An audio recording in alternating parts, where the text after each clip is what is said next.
12 years ago, Exedra had a young nanny whom he loved dearly. Lillian was like a second mother to Exedra.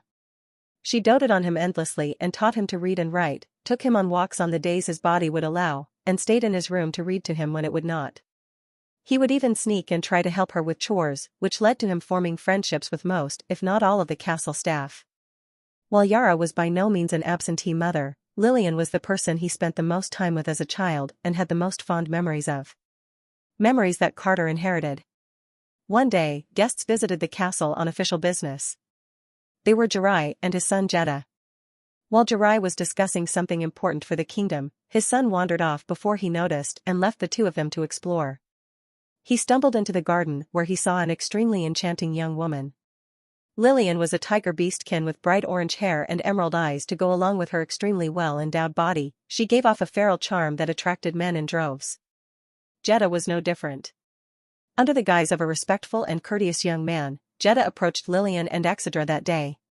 He joined them for tea, and Lillian was charmed by his handsome appearance and good manners, and they quickly fell into a courtship. That year, Jeddah visited several times to join Lillian and Exedra for tea, or even just to chat, and Lillian fell deeper and deeper in love with him. Eventually, he proposed to her, and Lillian said yes. The day of their wedding, Lillian hugged Exedra tightly and proclaimed that even if she was no longer going to be his nanny, she would always be his friend. Because he did not want to burden Lillian, the young Exedra put up no resistance to their marriage and even walked Lillian down the aisle since she was an orphan. He remembers it fondly as the first time he'd ever seen a woman smile so brightly. Just like that, 3 months went by. Lillian hadn't visited, nor had she responded to any of his letters. Noticing something was wrong, Yara inquired about this to Jirai and was told that she'd come down with a terrible illness. When Yara told Exedra, his entire world broke apart. He begged to go and see her, and Yara of course agreed, but it would take time since she was busy with political matters. This wasn't good enough for young Exedra. Under the cover of night, he bought a coach to take him to Clan Snowscale. The coach could only take him so far because access was restricted on Dragon Lord lands, so Exedra had to get there the rest of the way himself. By some miracle, he dragged his small frail body through those wintry lands until he arrived at the castle. He collapsed right at the front gate and was brought inside. It was there that Jirai realized who he was and instinctively knew what he was doing there. He told Exedra that Lillian had come down with a contagious flesh-eating disease, and even being in the same room with her would put him at risk. Jirai left Exedra in the room alone as he went to notify Yara to take him back home, but Exedra snuck out and began to scour the castle. He wandered so far into the castle that he eventually passed by a dark room with a terrible smell coming from it. Something told him not to open it, but his curiosity overwhelmed him. By some miracle or perhaps a twist of fate, the door was unlocked. What he saw next scarred him forever. Bodies of battered broken women were piled up right next to an incinerator. Exedra fell to his knees immediately and vomited all of the contents of his small stomach onto the floor. When he attempted to scramble on his knees to get out of the room, that was when he saw her. Her once beautiful orange hair was now matted with her own blood, and her beautiful pale skin was riddled with bruises and gashes. Her beautiful green eyes, which were once so full of love and life, were now lifeless and empty. Even if her face was scarred and bruised, he would never forget her. How could he? Exedra dragged his frail body across the floor to where she lay and held her gently in his small arms. No matter how much he called for her, for the first time in his life she didn't answer him. Her body was already cold. Grief-stricken and broken, he let loose a horrible scream that traveled throughout the entirety of the castle. Every guard in the castle was there in minutes. Jeddah and his father included. What they found was a small boy with black hair and tears coming out of his eyes, clutching the deceased body of a woman. Jirai was outraged. Because he was so busy as a dragon lord, he knew absolutely nothing of his son's life or his sick hobbies. The only reason he'd told Yara and Exedra that Lillian was sick was because that was what Jeddah had told him. He simply thought of his son as trying to be a good husband and did not pursue the matter further. When Yara found out where her missing son was, she was relieved. Helios was with his daughter when the news about Exedra's whereabouts broke. Together they flew to collect his grandson. When Exedra was finally in his mother's arms, he weakly told her what he saw and what happened. All Helios needed to see was a single tear fall down his daughter's perfect cheek, and the castle of Clan Snowscale was reduced to a pile of smoldering rubble in an instant. Like a god of death, Helios held Jeddah and Jirai by the neck in the air and prepared to end their lives. Through restricted breaths, Jeddah begged for his life and the life of his son. He professed his undying loyalty to the kingdom and proclaimed that this was all his fault for failing to educate his son properly. Because Helios did not want to kill one of the leaders of his own faction and risk his kingdom crumbling from the inside, he wavered and asked Yara what she wanted instead of ending their lives outright. With tears in her eyes, an unconscious son in her arms, and an exhausted expression, Yara's only answer was that she wanted to go home. Was she angry? Of course. Did she want them dead? Who wouldn't? But more than anything, she was tired of loss. This entire event had reopened old wounds for her that were entirely too much to bear. She wasn't over Asmodeus' death yet, and now this? She was ready to break. All she really wanted was to go home and curl up in her bed with her son in her arms. She wanted to hide away and pretend, at least for a little bit, that this was all a bad dream. Helios obliged her, but not before he stripped Jeddah of his title as successor to his clan and ordered that he be castrated and whipped every day for 5 hours for 5 years, to honor the 50 women they found dead in that room. Jirai was ordered to pay reparations to Exedra and Yara separately in the form of 100 million gold coins. After that event, little Exedra wasn't ever the same. For the first 2 months after the ordeal, he was borderline catatonic. Only after the 3rd month did he recover slightly, but he still refused to leave his room. One day, he heard a knock at the door that was different from the rest and opened the door to see what looked like the entirety of the castle staff that he'd befriended alongside Lillian. Each of them without exception hugged him and cried with him. It was only after that day that he showed signs of improvement. Even when he was able to smile again, those that paid attention to him knew it wasn't the same smile as before. He was lonelier, he was sadder, and above all, he blamed himself for not being able to protect her. Unbeknownst to him, this internalized guilt contributed to the avoidance of his wives years later. Because if he couldn't protect Lillian, how could he possibly protect them?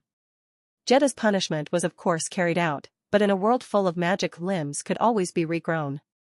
After his 5-year punishment was over, his ugly habits began to show themselves again. Since nearly everyone knew he was stripped of his title for his dishonorable acts, he no longer put on the guise of a good-natured citizen and instead reveled in debauchery and coerced women into giving themselves to him willingly through whatever methods necessary. He used money to keep the family's mouths shut, and when that wouldn't work, they would just go missing entirely. Naturally, Jirai tried to put a stop to his son's behavior. He even had a special information team directly responsible for watching his son's every action. Eventually, with work again beginning to overwhelm him, Jirai allowed Jeddah to continue his disgusting hobby, and asked only to be alerted if the woman targeted had an outstanding background that could bring trouble.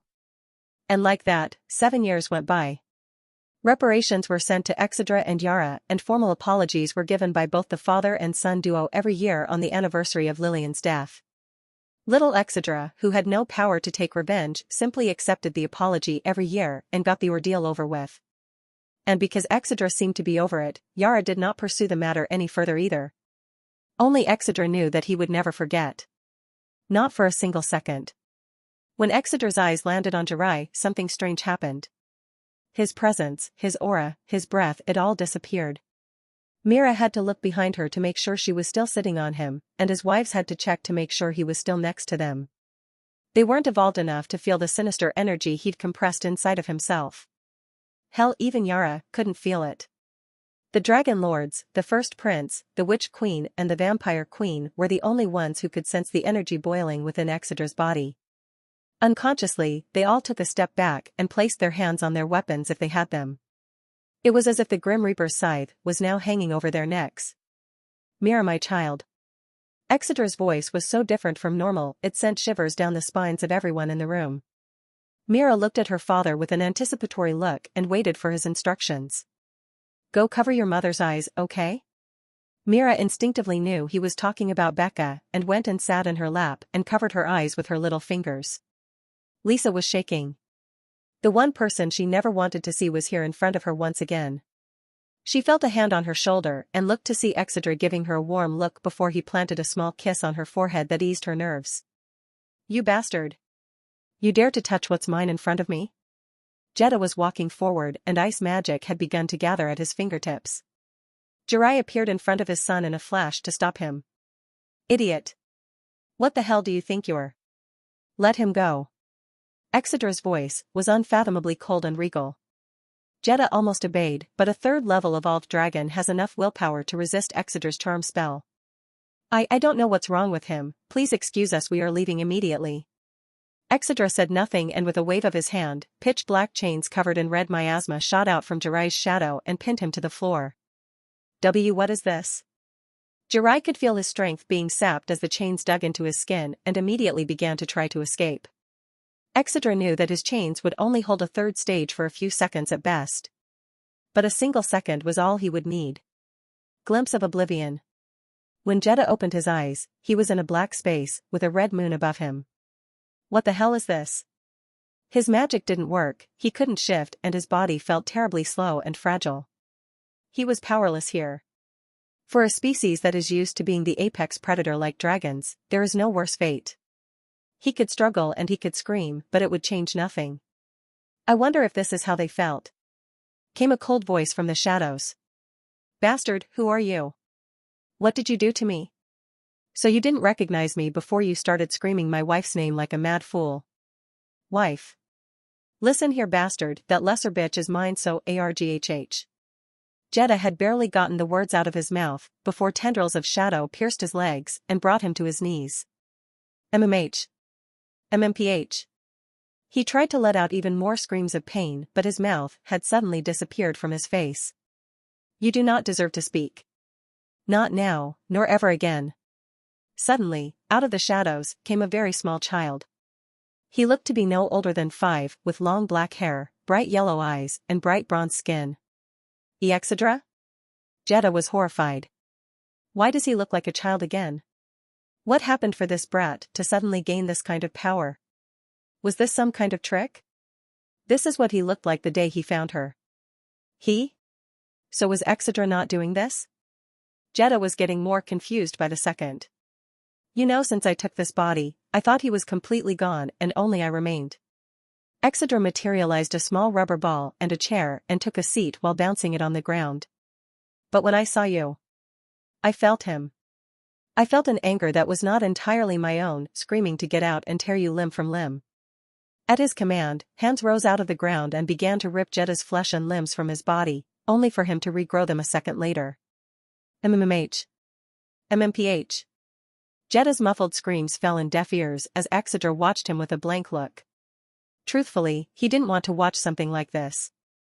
But that was why he had to. He owed it to the original Exedra, as well as himself. He had to kill the small parts of him that were still human. Killing was one thing, but to watch a torture as gruesome as the one about to take place was something only monsters had the stomach for. And Exedra strives to be a monster. I always planned on coming to take your life eventually. Since this body was entrusted to me, I naturally have to live on his behalf as well as my own. He continued as he stared at the once handsome young man that had tears running from his eyes. When Lisa told me about you, I saw it as the perfect opportunity to claim your life since I knew you'd come for her. Exedra felt bad about it now since he loved her, but originally he only saw Lisa as bait and a friend of Layla.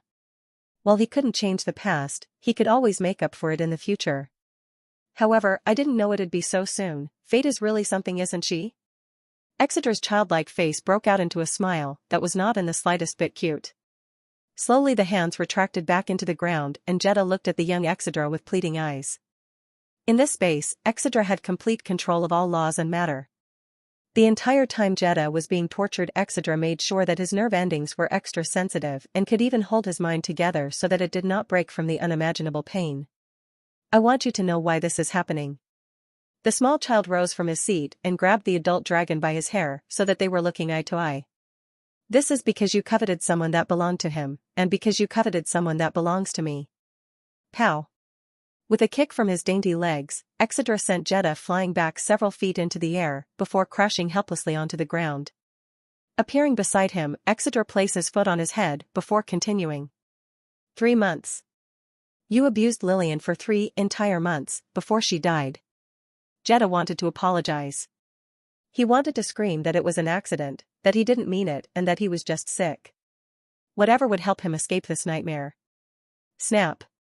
With a snap of his fingers, Exedra materialized something that scared Jedha to the depths of his very soul.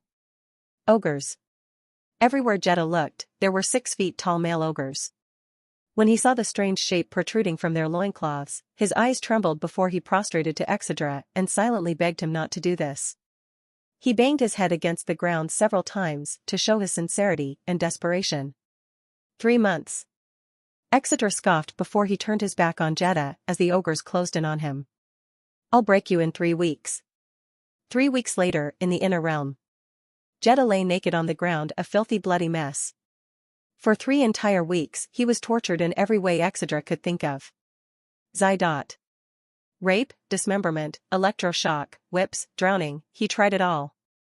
Exedra had returned his mouth for the ogres to use, but stripped him of his vocal cords so that he couldn't utter a single sound. So this is my limit, huh? With the use of 2 of his most powerful spells back to back like this, even if Exedra had gotten some buffs recently, he was still feeling some exhaustion. Exedra took one last look at the broken body of Jeddah before he prepared to end his spell and return home. He felt like it had been forever since he'd seen everyone, but in reality, it had only been a few seconds.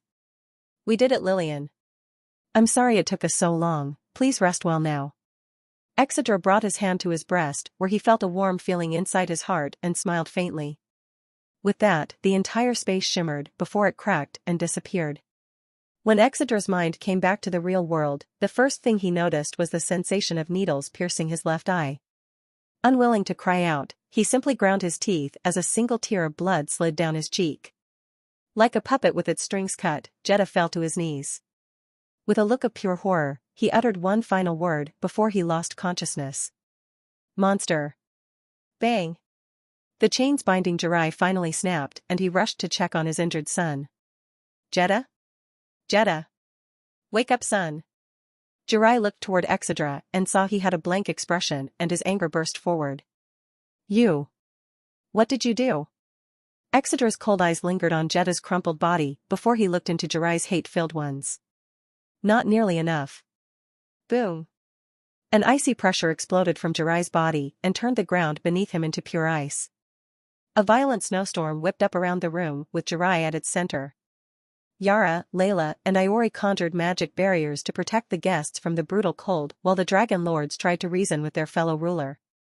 Tiamat, Jirai. Calm down, look at what you're doing. Lawton, bastard, you froze my drink. Saras, if you cause a scene here, the Dragon King will not forgive you. Jirai couldn't hear them.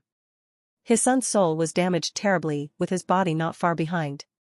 Even though his body had no visible injuries, his breathing was shallow and his pulse was weak. Even though he was an absentee father, he still loved his son very much and considered him to be one of his treasures. And a dragon will not sit idle if its treasures are harmed. Even though Exedra was much weaker than Jirai, he didn't back down from this monumental challenge. 3 pitchback portals appeared in front of Exedra, and out of them came 3 black nightmarish-looking hounds as big as horses. Exedra had used what was left of his dwindling mana to summon these hounds to help even the odds, if only slightly. He retrieved his corrupted shoe's razor from his ear and changed its form into a golden spear that swirled with a black mist. He twirled his spear in the air before pointing it at Jirai, seemingly daring him to come forward. He didn't know how he would win, but he knew he had to. He couldn't leave his wives and daughter behind. He couldn't die before he accomplished his goals in this world. He would win by any means necessary. Seeing that Exedra was openly provoking him, Jeddah's anger reached a new high and the snowstorm reached a new ferocity. I'll kill you. Will you? A new voice asked. Suddenly, the bitter cold was melted away by an unimaginable heat. Iori and Yara's pupils contracted to the size of needles when they heard the voice they both knew all too well. They both turned to each other and flashed confused looks. Did you? No, I thought you did, you're his favorite after all. With one synchronized movement, everyone in the room turned their heads towards the entrance where their jaws collectively dropped. Standing at exactly 7 feet tall was a man with bronze-colored skin and snow-white hair. He wore an flowing pink and gold robe with white bottoms and wore no shoes on his clawed feet. On his chest was the tattoo of a mythological creature and behind his back swung a thick golden tail with a blade at the tip. His bright golden eyes caused everyone who looked into them to instinctively flinch in fear. He leisurely held his finger up in the air where a single bright white flame no bigger than that of a match was radiating an intense heat that was simultaneously melting the ice and causing everyone present to break out in a sweat. The weaker members of the crowd immediately fainted from the heat. Next to him was the announcer who'd been too stunned to do his job properly. It is my honor to introduce to you the sovereign ruler of Antares. The dragon demigod of endless war. King Helios D. Draven. For almost a minute, nobody moved. Most even forgot to breathe. Arguably, the most powerful being in the world had randomly showed up at this already explosive party. Nobody knows who did it first, but one by one everyone kneeled to show their respect. All except for Yara, Iori, Exedra, Say, and Audrina. The vampire queen hurriedly teleported behind her friend and her brother. All the while, she never took her eyes off the white flame hovering over the king's fingertip. Helios' legendary purifying white flames could burn any and everything. It could even burn the magic out of vampires' bodies that made them immortal, effectively turning them human. Because of this, the two sides maintained a friendly relationship that bordered on one-sided servitude. Although Helios didn't treat them terribly, he didn't get to where he was by being kind. My king, Jirai hurriedly kneeled and looked down at the floor as he realized the gravity of what he'd done. Silence. A single word was all it took to make Jirai flinch. Click. Click. Click. The sound of Helios' clawed feet against the granite floor resounded throughout the entirety of the hall. I spared you once before and you actually dared to bare your fangs against my family? Is this how you repay my generosity? Jirai's body was trembling. It's a humbling experience for a predatory species like dragons to suddenly become prey. That was the lesson Exedra taught Jedha, and now it is what Helios is teaching Jirai. And no, my king, I simply forgot myself. Helios scoffed when he heard this flimsy response. Growling. A single abyss hound walked forward between the two dragons. Helios immediately frowned when he recognized this kind of beast. What is it doing? Jirai became nervous when he saw the hound walking towards his son's unconscious body. Collecting what I'm owed. Exedra put no focus on the two men in front of him and instead was thinking about what he'd do next. He could feel a greater force. A calling of some sort, spurring forth his next action. The abyss hound picked up Jedha's limp body with its serrated teeth and began to carry it back to its master. Sensing something terrible was about to happen, Jedha immediately began to plead in a desperate tone, please. I know he was wrong, but you don't have to do this. His pride was broken. He couldn't be as bold as before, with the king now here. All he could do was beg for the life of his son. Exedra's gaze lingered on Jirai for only a moment before he turned towards his hound. You don't have to be so gentle. Don't waste your energy dragging him. The hound nodded and swung its head to toss Jedha's body towards Exedra. His body rolled when it hit the ground before coming to a stop in front of the young man who would decide his fate. Looking towards his family to make sure Mira was still covering Becca's eyes, Exedra changed his spear back into a sword and lifted Jedha's body into the air with mana manipulation. Jirai could only grind his teeth in anguish as he watched this scene. He was not naive enough not to recognize the look in the eyes of the young dragon in front of him. His son's fate was decided the moment he came back to the party. Slash. With everyone in the room watching, Exedra swiftly sliced open Jedha's chest before pulling out his still-beating heart and taking a large bite. Evolution path, #%*. %. Fallen abyssal species, variant. First stage conditions. Conquer 5 dungeons, 1/5. Consume the hearts of 10 worthy enemies, 1/10. Gain a total of 4 affinities. 4/4. Plus 2,500 all stats. Skill learned, cryokinesis. Affinity gained, ice. A bloody smile crossed Exedra's face as he saw the updated status of his evolution as well as his unexpected gains. Gasps of shock and slight disgust filled the room. Only Helios made no sound as he watched this spectacle. He'd seen and done a lot worse, so he wasn't moved in the slightest. More than anything, he was intrigued. His grandson looked and felt different, but when he searched hard enough with his aura, he realized it was indeed him. Somehow after he ate the heart, his aura increased in strength. It was minuscule to Helios, but he noticed it all the same. Intriguing indeed. And those hounds, the Dragon King's gaze lingered on the summons of his grandson for a long time before he decided to handle his own business first. The time for questions would come later. Jirai. Yes, my king. You know very well I have never let anyone scorn me twice. The ice dragon lowered his head as he already knew what would come next. At least I will join you soon, my son. Whoosh! Bright white flames enveloped Jiraiya's body in an instant. He couldn't even scream before his body turned to ash. My lords. At his call, his 3 remaining lords appeared in front of him kneeling. Lawton greets his king. Sarah greets her king. Tiamat greets her king. His territory and resources will be divided up among the 3 of you. His work as well. They simply nodded and did not speak further. With this business out of the way, Helios turned to address the crowd that had divided their attention between him and his grandson. Apologies for the disruption. Please try to continue the party as normal. I believe gifts were being presented, correct? The guests looked back and forth between their king and the 3 hounds in the room that were eating the rest of Jedha's body. How does he expect them to continue on as normal after this? They didn't even understand why Jedha collapsed. One second he was up and raging, the next, he was on the ground unconscious. Helios finally caught sight of the one he'd come here for and smiled. Faster than the eye could see, Helios teleported beside his daughter and scooped her up for a big hug. My little girl, I missed you so much.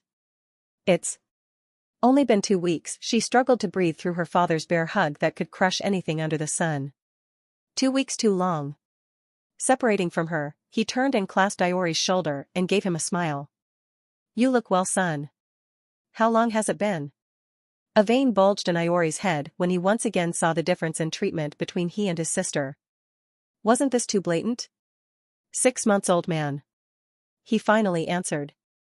Oh? Such a short time and you've gotten stronger already. That's my son, all right. Helios let loose a deep, powerful laugh that reverberated throughout the room. Seeing the antics of the royal family, the guests were able to relax again and gradually began to converse, though almost all of the conversations were about what they'd just witnessed. Most had their own theories about what exactly Exedra had done to make Jedha drop and shared them amongst themselves. 7 individuals in particular did not engage in conversation and simply stared at Exedra. While his strength wasn't great enough to be a threat to them, the strange and sinister spells he cast as well as the methodical nature of his actions lingered in all of their minds. Though the thoughts of almost all of them were completely different. Tiamat, a strange boy indeed. He's quite charming as well. Sarah's, those spells were weird. I wonder if I could get him to spar with me. Lawton, a monster's child is still a monster, huh? Say, that magic, could it be? Canis, I knew it, that brat is different. Iori, sister, just what kind of being did you give birth to? Audrina, that was so hot, I want to ride him so hard I break his pelvis. While the other 6 had more normal thoughts, the vampire queens were more colorful. Even though Exedra's fight wasn't very flashy, she appreciated his cruel nature and was intrigued by his strange powers, but mostly, seeing him with fresh blood dribbling down his chin and slowly falling down his abs was almost too much for her to bear, and her underwear was currently dealing with a small flood. She slowly bit her lip as she thought hard. Originally, she was going to gift him a few blood diamonds and move on, but that was when she still saw him as her nephew. Now that he was a man she wanted to pursue, she naturally couldn't give him something so run-of-the-mill, could she? Puppies. Mira rushed forward towards her father and his hounds to give these massive and ferocious beasts a good petting. The fact that they had strands of flesh and blood spilling from their jaws didn't seem to bother her in the slightest. The hounds seemed uncomfortable, but with one look at their master, they understand they weren't allowed to refuse the pets of the small girl. Feeling a disturbance behind him, Exedra turned around to see all 3 of his wives eyeing him with expressions that could kill. Is something the matter? Layla, you could have died. Lisa, he was going to kill you. Becca, you scared us. Realizing they were supposed to be upset, Mira hurriedly stopped petting the dogs and scrambled to stand by her mothers in solidarity. Why, Mira was scared too. Oddly enough, the hounds looked slightly disappointed Mira wasn't playing with them anymore before their bodies shimmered and sank into the shadows. Sighing internally, Exedra looked at the state of his family. Lisa was still shaking. Layla was on the verge of tears. Becca looked like she'd already been crying. Mira still had cookie crumbs on her cheeks. Only now did he realize there was no way he was going to win that fight with Jiraiya. He was so focused on ending Jedha's life that he forgot to prioritize his own. Had his grandfather not showed up, he would have died on his own birthday. An apologetic expression crossed his face before he pulled his wives in for a hug. I'm sorry. I've made you all worry. Layla, that's right. Lisa, bastard. Becca, do it again and I'll crush your nuts. Exedra took all of their insults on the chin before he felt something wet on his chest. Lisa had tears streaming from her eyes as she looked into her husband's face. Why did you have to go so far? His heart was twisted with guilt when he saw her in tears like this. He stared at her for a moment before speaking. Mira, can you go ask your grandmother to introduce you to your great-grandfather? Mira looked back and forth between her mother's and her father.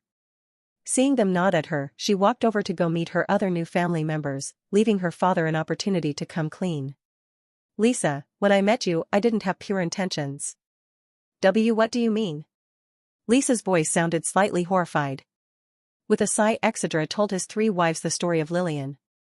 Even Becca and Layla were hearing this story for the first time, as absolutely no one in the castle liked to talk about the death of the girl everyone loved so much. Layla, we had no idea. Becca. Lisa remained silent as she stared at him with an unreadable expression.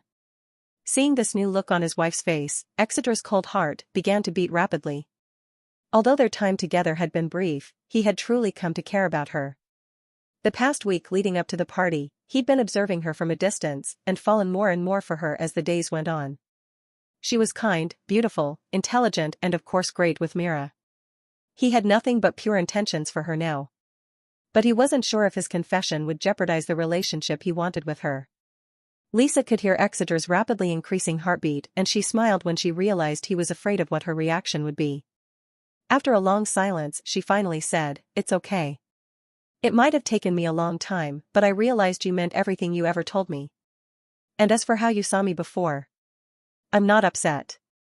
We were strangers after all." With that, Exeter felt like a weight had been lifted off of his shoulders. Layla and Becca smiled at this scene.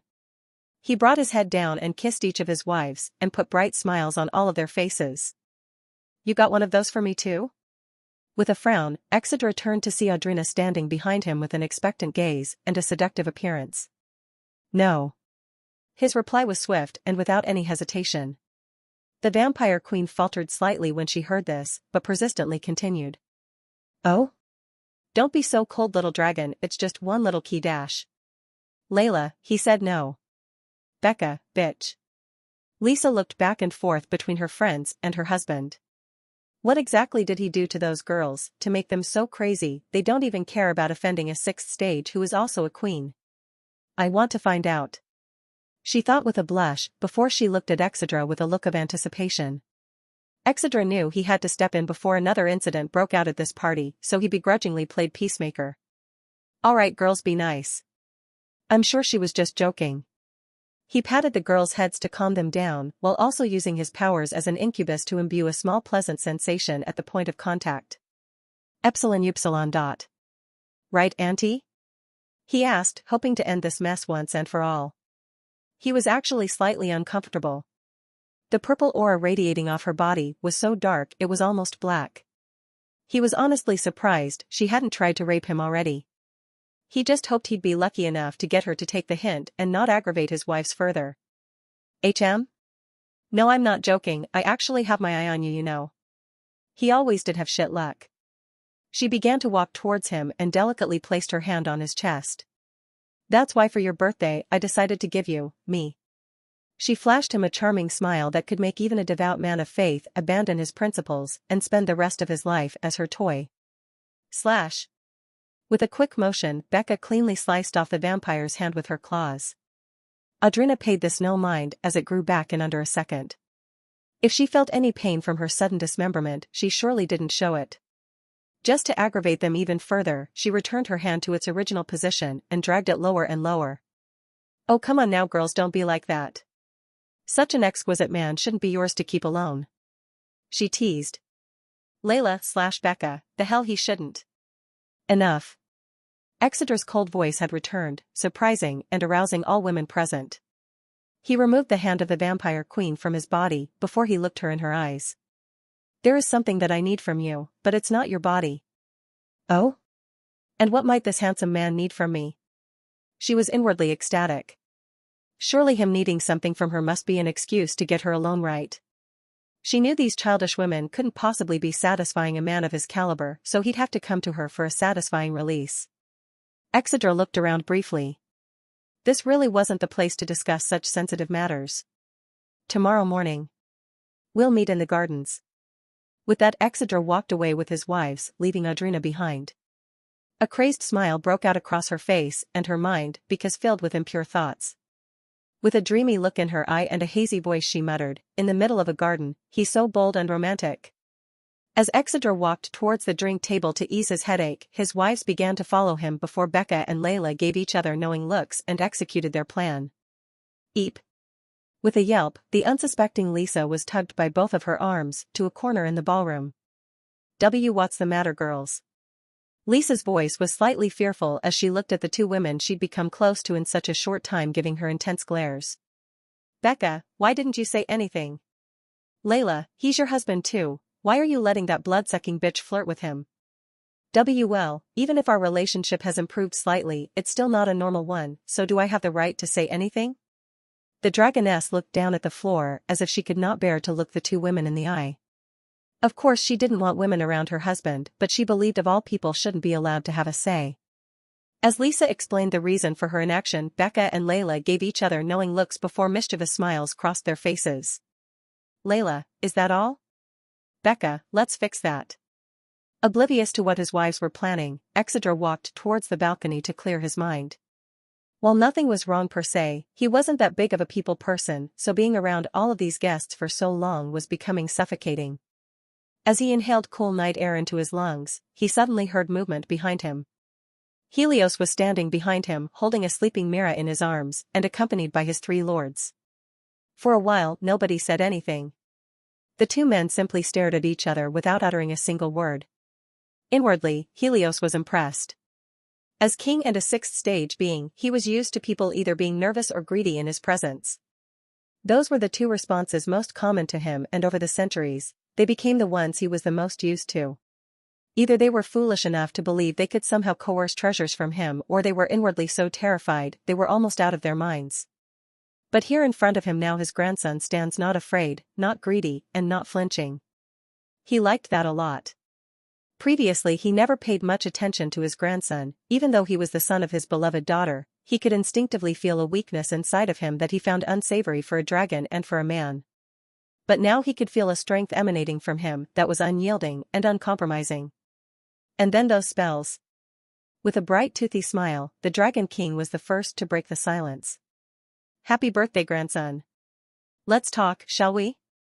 Exedra gingerly took his sleeping daughter from his grandfather's arms and held her delicately. She was muttering something incomprehensible with a smile on her face that charmed everyone present. Turning towards his grandfather, Exedra bowed his head slightly before speaking. Thank you. Whether you did it for me or not, you saved my life tonight. Oh? Not going to bow a little lower for me? I have thanked you once. Take it or leave it. Brat. I could kill you just by exhaling too hard. And my mother would never forgive you. Helios faltered slightly when he remembered what happened the last time his daughter got upset with him. She actually ran off into the arms of one of the 7 demon lords. And it was that slutty son of lust, Asmodeus. Ashera knows what would happen if she left again. Ahem, I don't need your thanks. Instead, I'll settle for some information. Exedra nodded and gestured towards a table on the balcony, and the two men promptly sat down. Ask away. Exedra asked in a bored tone, since he was already more or less sure of what he would ask about.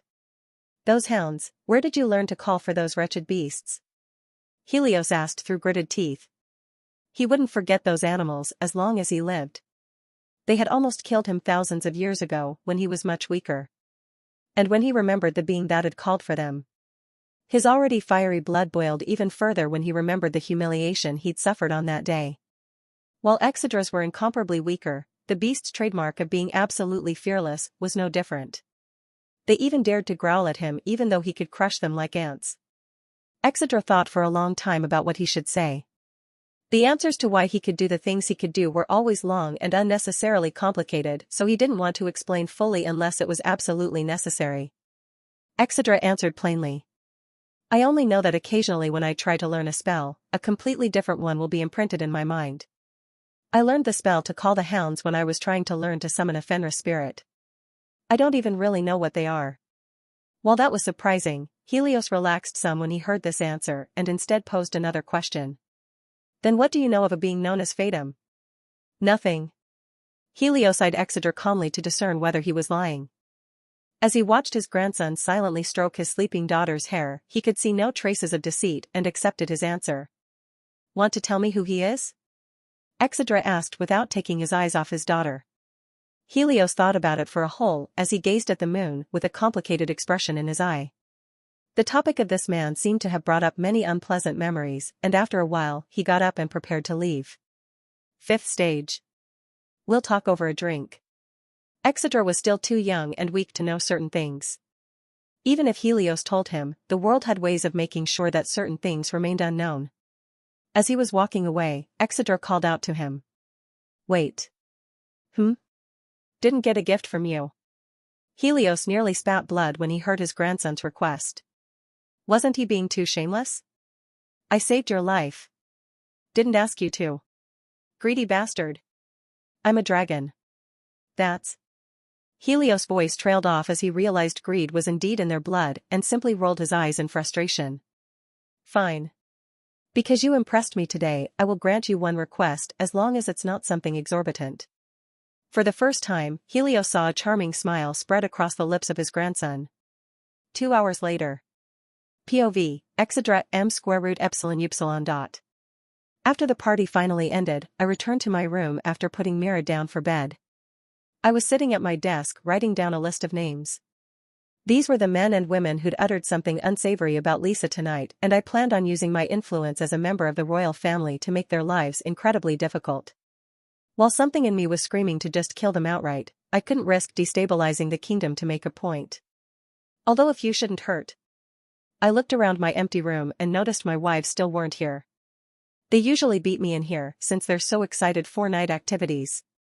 The more I explore my heritage and powers as an incubus, the more I understand why so many end up kidnapped and sold. I didn't notice it at first, but I've slowly become addicted to their bodies, and vice versa. Whenever I have a free moment and my mind is unoccupied, my thoughts drift toward Ludax. While it's not debilitating, it is slightly embarrassing. I feel like a middle schooler.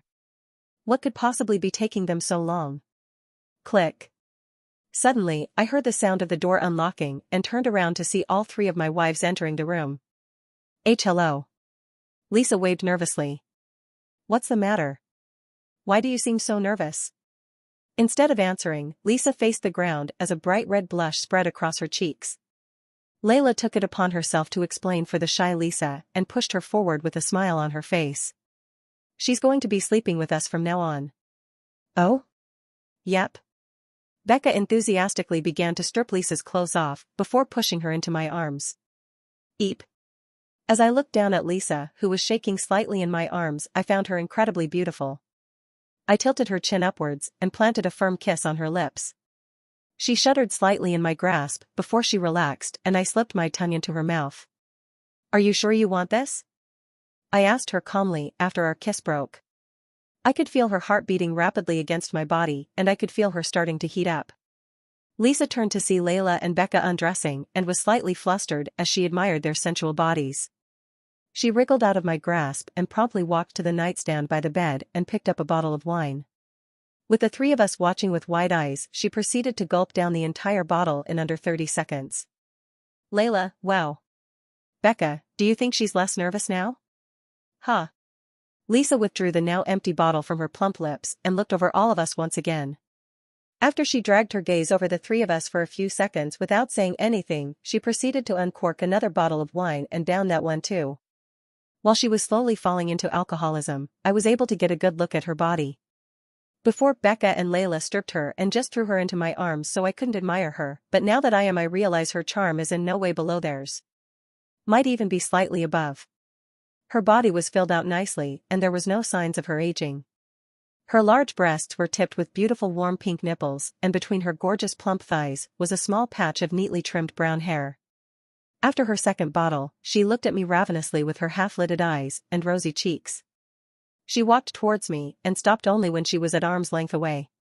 Don't hold back. Her voice was slightly muddled and sultry when it entered my ears, and I knew her moans would sound exquisite. Before I could respond, a smell I recognized all too well entered my nose, and I knew I wouldn't be able to hold back even if I tried.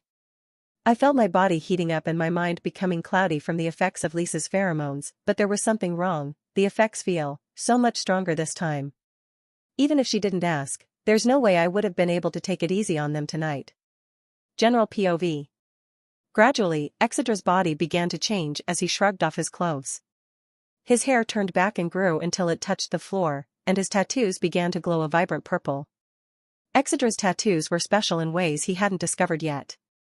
Whilst his red tattoos elicited an aura of fear and oppression, his purple tattoos made him ooze with seduction and charm. Combined with his already elevated appearance and his demonic transformation, there was no longer a woman in any realm who could resist him. His body began to emanate a heat that warmed the air around him, and his rhythmic breathing thoroughly hypnotized the women in front of him. Whilst his wives were originally stunned by their husband's shocking transformation, the surprise only lasted for half a second before he lifted the three of them with mana manipulation and tossed them onto the bed. Cries of surprise came from the three women before one let out a yelp of shock. Exedra had naturally decided to start with Lisa first since this was her first night, and promptly spread her legs and began to go down on her. Ah. Yes. Lisa felt her mind go numb as Exedra began to bite her inner thighs and slowly trailed his way downwards until his lips made contact with her leaking vagina. As soon as a single drop of nectar made contact with his tongue, the already thin strand of Exedra's sanity completely snapped as he ravenously began trying to lap up her juices as fast as she could secrete them. With the sound of Lisa's moans filling the room, Becca and Layla, who were left unattended, naturally got a little jealous and wanted to be included. The two girls crawled towards the currently spasming lesser dragon, and before she could react, they each took one of her pink perky nipples in her mouth. What Ryu ah. With a seductive smile, Layla moved her lips from Lisa's nipple and slowly made her way to her ear. We're welcoming you. Layla then turned her friend's head and kissed her sensually. With Becca roughly biting and licking her nipples, Exedra sucking ravenously on her clit and Layla giving her a mind-numbing kiss, Lisa's body naturally couldn't withstand so much stimulation, and with an incubus' natural ability to increase one's pleasure 100-fold, it was a divine miracle she held herself back for this long. Unable to even form a coherent sentence, Lisa's body began to shake furiously as her orgasm was finally about to be released. Feeling his wife's building orgasm, Exedra's eye began to glow before a small purple tattoo appeared right on top of Lisa's vagina. Her eyes widened when she realized even though she felt incredible, she could no longer push herself over that edge that she was seconds away from flying over before. What did you do? It's still too early for you to come with only that. Layla and Becca rolled their eyes when they heard this excuse. Only that? As if his masterful technique combined with his heritage was something to scoff at. He could become a male prostitute right now and make billions of gold by the end of the week. Obviously their husband was just in a bullying mood tonight, and now poor Lisa was the victim. They both shuddered slightly when they thought of the treatment they'd receive once he got their hands on them. They'd both been on the end of Exedra's infuriatingly intoxicating ability, and they knew from experience the frustration Lisa was currently feeling. Exedra rose up from between Lisa's legs and positioned himself to enter her. The dragoness gasped, seeing the mere size of the man about to enter her, but instead of feeling afraid, she was more so excited. So far, this was even better than she'd fantasized about, and it looked like it was about to get even better. Instinctively she knew that he would be able to reach places she'd never been touched before, and that knowledge filled her with excitement. As Exedra was about to put it in, he paused when he saw purple wisps of energy branching off each of his wife's bodies. His body began to move on autopilot as he willed the 3 threads of energy to move where they promptly entered the glowing tattoo on Lisa's vagina. The girls immediately noticed something was wrong when their bodies became more sensitive and they felt much more connected all of a sudden. Before any of them could ask their husband what he'd done, he thrust his hips forward and officially made Lisa his wide body and soul. All 3 girls suddenly arched their backs in surprise when they felt the sensation of their husband's member strike against their womb. Layla, fuck, yes. I missed this so much. Becca, harder. The 2 girls memorized the feeling of their husband immediately and did not bother asking any questions about how, and instead relished in the pleasure that was now flowing through their bodies. With Becca's request spurring him on, Exedra began to rapidly thrust his hips in and out of his shivering wife, who was experiencing such intense pleasure she didn't even remember where she was. All she could cling to was the desperate feeling of never wanting this pleasure to end. Weakly she was able to mutter, "I want to come so bad." Exedra somehow heard her over the loud moans of his other wives, and smiled. This feeling of electing submission satisfied the young incubus to his very soul, and he instinctively craved more. Beg. Lisa was originally taken aback by his sudden forceful tone, but the pleasure from his rapidly increasing thrusts threatened to overwhelm her mind, and she quickly complied. Fuck. Please let me see come. Lisa, I want it so bad. Becca, us too. Layla, I'm so fucking close. Exedra gave a mental command, and the girl's matching tattoos suddenly gave off an intense purple light that illuminated the dark room. Lisa's eyes widened as she realized her orgasm was not only coming, but the intensity was multiplying. Wait, it's too strong. Becca, oh my god, yes. Layla, I am coming. The bodies of all three women spasmed uncontrollably before they each came hard, thoroughly wetting the bed and splashing Exedra with their juices. Lisa's body shook the hardest of all, and her body was no longer listening to her as her body continued to twitch more furiously than the others. Unbeknownst to everyone other than Exedra, a small wisp of energy left Lisa's body and traveled into Exedra's left eye. Exedra cupped Lisa's face in his hand and smiled at her. With her messy hair, glossy eyes, and drool running from her mouth, he found her incredibly beautiful. Slowly he leaned down to kiss her and whispered, "You are mine now, okay?"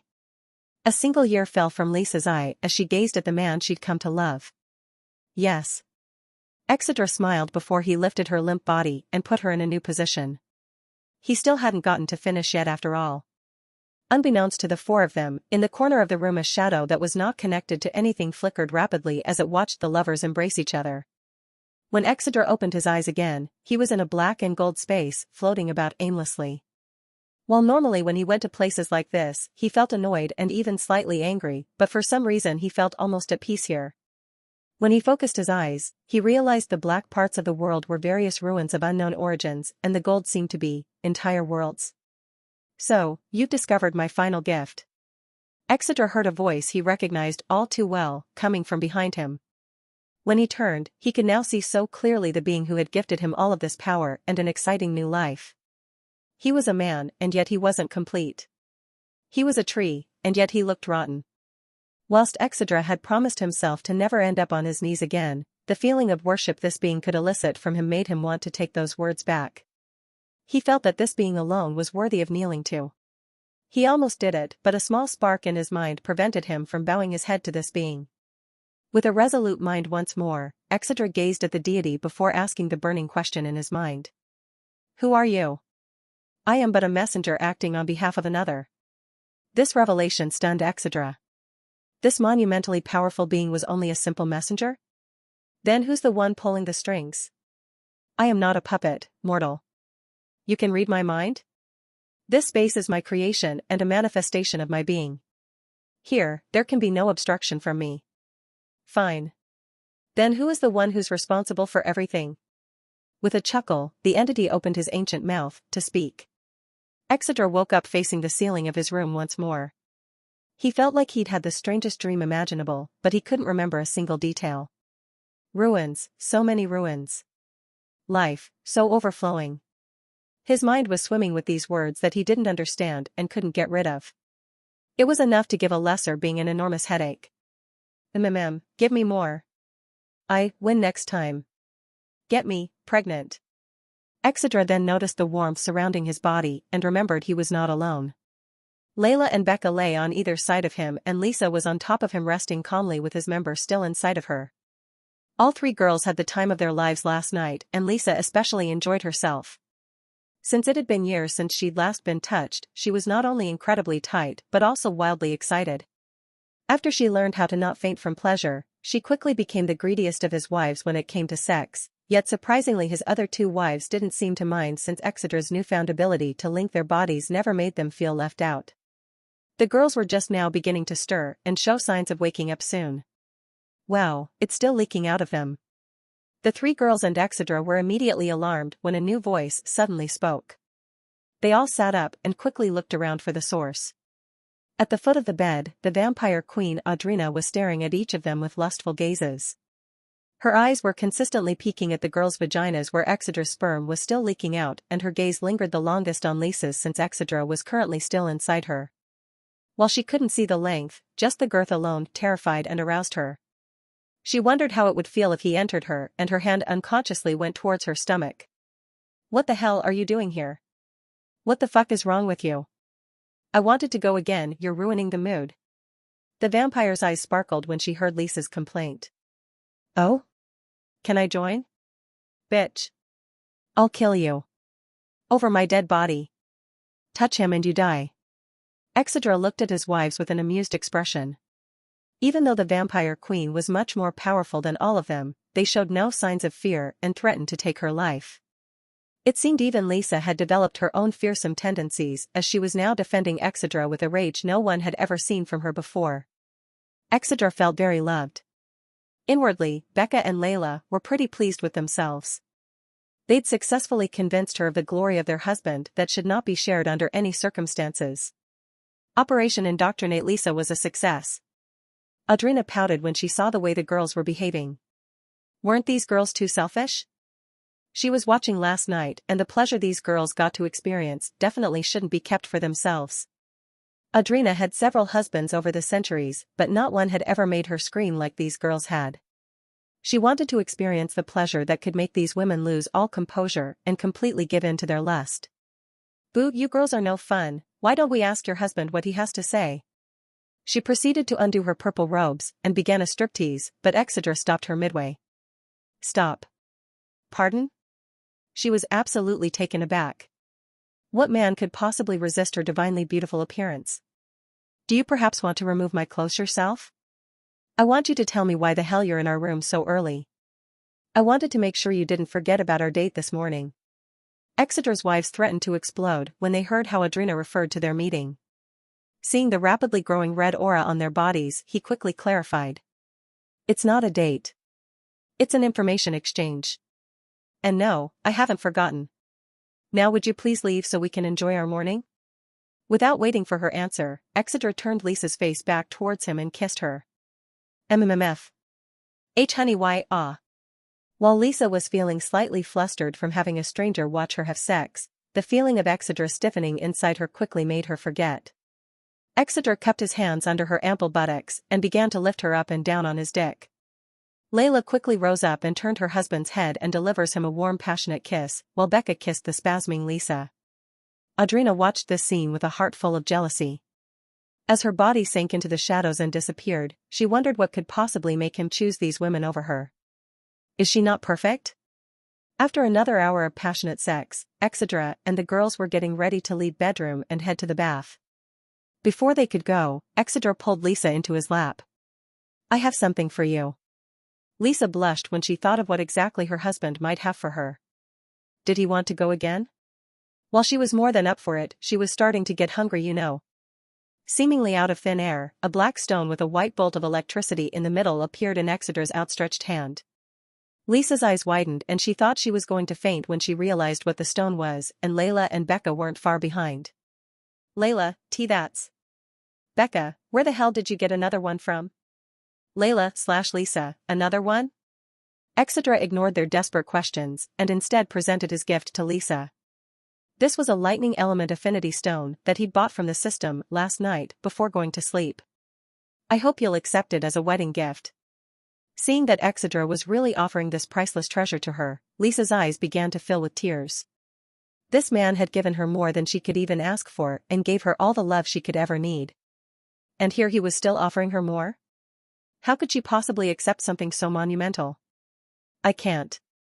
With tears in her eyes, she grabbed Exedra's palm and closed it, making him crush the stone with his own hand. Exedra felt a surge of electricity run through his body, and a few new messages from the system appeared in his retina. Affinity gained, lightning. Skill learned, electrokinesis. Skill learned, lightning body. Before Exedra could ask her why she'd done that, she kissed him warmly with tears falling from her eyes. When they separated, he could see her crying with a smile on her face. "Why would you?" he started. "I love you so much." Lisa interrupted. "Every day since I've met you has been filled with warmth and joy, and I couldn't possibly be happier." That stone is a once-in-a-lifetime treasure that shouldn't be wasted on someone like me. I'm already more than happy with everything you give to me and our daughter. So you should use that stone's power to protect us. Exeter couldn't help but smile when he heard his wife's heartfelt request. He could tell just by hearing her words that these were her honest feelings, and he felt touched by her confession. You say that stone was a once-in-a-lifetime treasure. Minus 10,000 SC. Then what about this one? Exeter pulled another affinity stone out of thin air, and his wife's eyes were close to popping out of their skulls. Layla/Lisa/Becca, where are you getting these? He stared at his wives for a long time before answering. I promise I will answer all of your questions one day, but until then, please forgive me for keeping this secret. They all nodded slowly before turning their gaze to the black stone in his palm that was identical to the first. Even though they were terribly curious, they trusted their husband when he said he'd tell them eventually, so for now all they could do was wait. Lisa, the reason I'm giving this to you is because of our family. She tilted her head in confusion to indicate she didn't understand. Layla, Becca, and even Mira all have ways to protect themselves. You are the only one who doesn't. Even if I would never allow anything to harm you, I want to be sure that even if I can't get to you in time, you can handle any trouble on your own. Mira does? She asked after a long silence. She's training to use daggers, and I gave her an affinity stone as well last week. Why you did? When? Stay focused, my love. Oh, okay. Slowly she reached out, and took the stone in her hand. Just as she was about to crush it, she spoke to her husband once again. Thank you. For everything. She closed her eyes, crushed the stone, and as electricity tore through her body, Lisa Clearwing was officially reborn as Lisa Draven. Do you think you kept me waiting long enough? Exedra had just arrived for his meeting in the garden with Audrina, and she was slightly irritated it had taken him so long to get here. Those bitches really wanted to wring him dry, huh? When she remembered the scene from this morning, her mood worsened and her irritation skyrocketed. Their eyes met and Exeter quickly apologized. I'm sorry to be late. Just like that, her mood immediately improved and a warm smile broke out on her face. How could she stay mad at this man? He was literally perfect. She didn't even mind the 3 familiar auras she could feel watching her from afar anymore. Well, if you really want to make it up to me, dash. No. But I didn't even dash. No. Boo. She pouted. Just when she thought she'd get some action. As Exeter sat down and poured himself some tea, she continued to watch him. She couldn't believe this handsome and composed man in front of her was the same sickly, bumbling little dragon from before. Was what Yara said at the party really true? Ashira was a being about which the world knew frighteningly little. Though she knew a bit more than most, Audrina still didn't know why she possibly would have cured this specific man above all others. Why did you want to meet me then? She finally asked in somewhat of a disappointed tone. She didn't come here for an actual meeting, she came for rough outdoor sex. Exeter took a sip of his tea and stared into the cup. Without even looking at her he asked. What do you know about the void element? The queen's gaze immediately hardened when she realized the subject of this meeting was going to be the one she hated the most. Why are you asking that? Audrina's voice contained none of her signature lightness and flirty charm and instead it sounded cold and regal. Exeter didn't seem to be bothered much by this reaction as he'd already expected it to some extent. I need the information for my wife. I can't say more than that. She scoffed when she heard this. Obviously, he was looking for the power of the strangest element like everyone else who's come to bother her about it for the last 3,000 years. That much should be obvious, right? So why was her mind instinctively calling for her to believe this man? It was like his very words were laced with a sedative that imbued her with the same calm she felt on a cold dark night. He didn't seem to be using a spell and she hadn't had any tea so she couldn't be drugged. So what was happening? If I answer this question, what will you provide me? She still maintained her queenly aura, yet she'd begun to show signs of wavering. What do you want? Audrina smiled as she raked her gaze across every inch of Exeter's upper body. If you spend a week or 2 in bed with me, I'll tell you whatever you want to know. Exeter's gaze immediately became unfriendly. While Audrina certainly wasn't unattractive, he wasn't interested in sleeping with any random woman.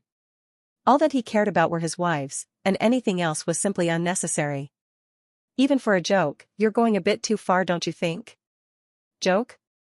Audrina made a shocked expression. I would never joke about something of this nature. You have information that you need, and I have an itch that needs to be scratched. Can't we help each other? Underneath the table, Exedra clenched his fists in anger and frustration. Was betraying his wives the only way he could help them? If he didn't learn the secret here, Becca would never evolve and as a result would not grow. He could not knowingly let something like that happen. As he racked his mind for any other thing of value to offer the vampire queen, a light bulb suddenly went off inside his head. All right. I'll do it, he said with great difficulty. But you must tell me everything that you know. Audrina licked her lips hungrily as she nodded in agreement. The void element. Its main power is nothingness manipulation. The ability to remove energy and matter from existence just by making them go away. It is absolute deletion, she explained. Exedra nodded slightly, taking in this monumental revelation, and asked, Does it have any weaknesses? She smirked when she heard this. Your grandfather for one. The old man? Your grandfather's flames have the power to burn away magic, effectively destroying a spell completely.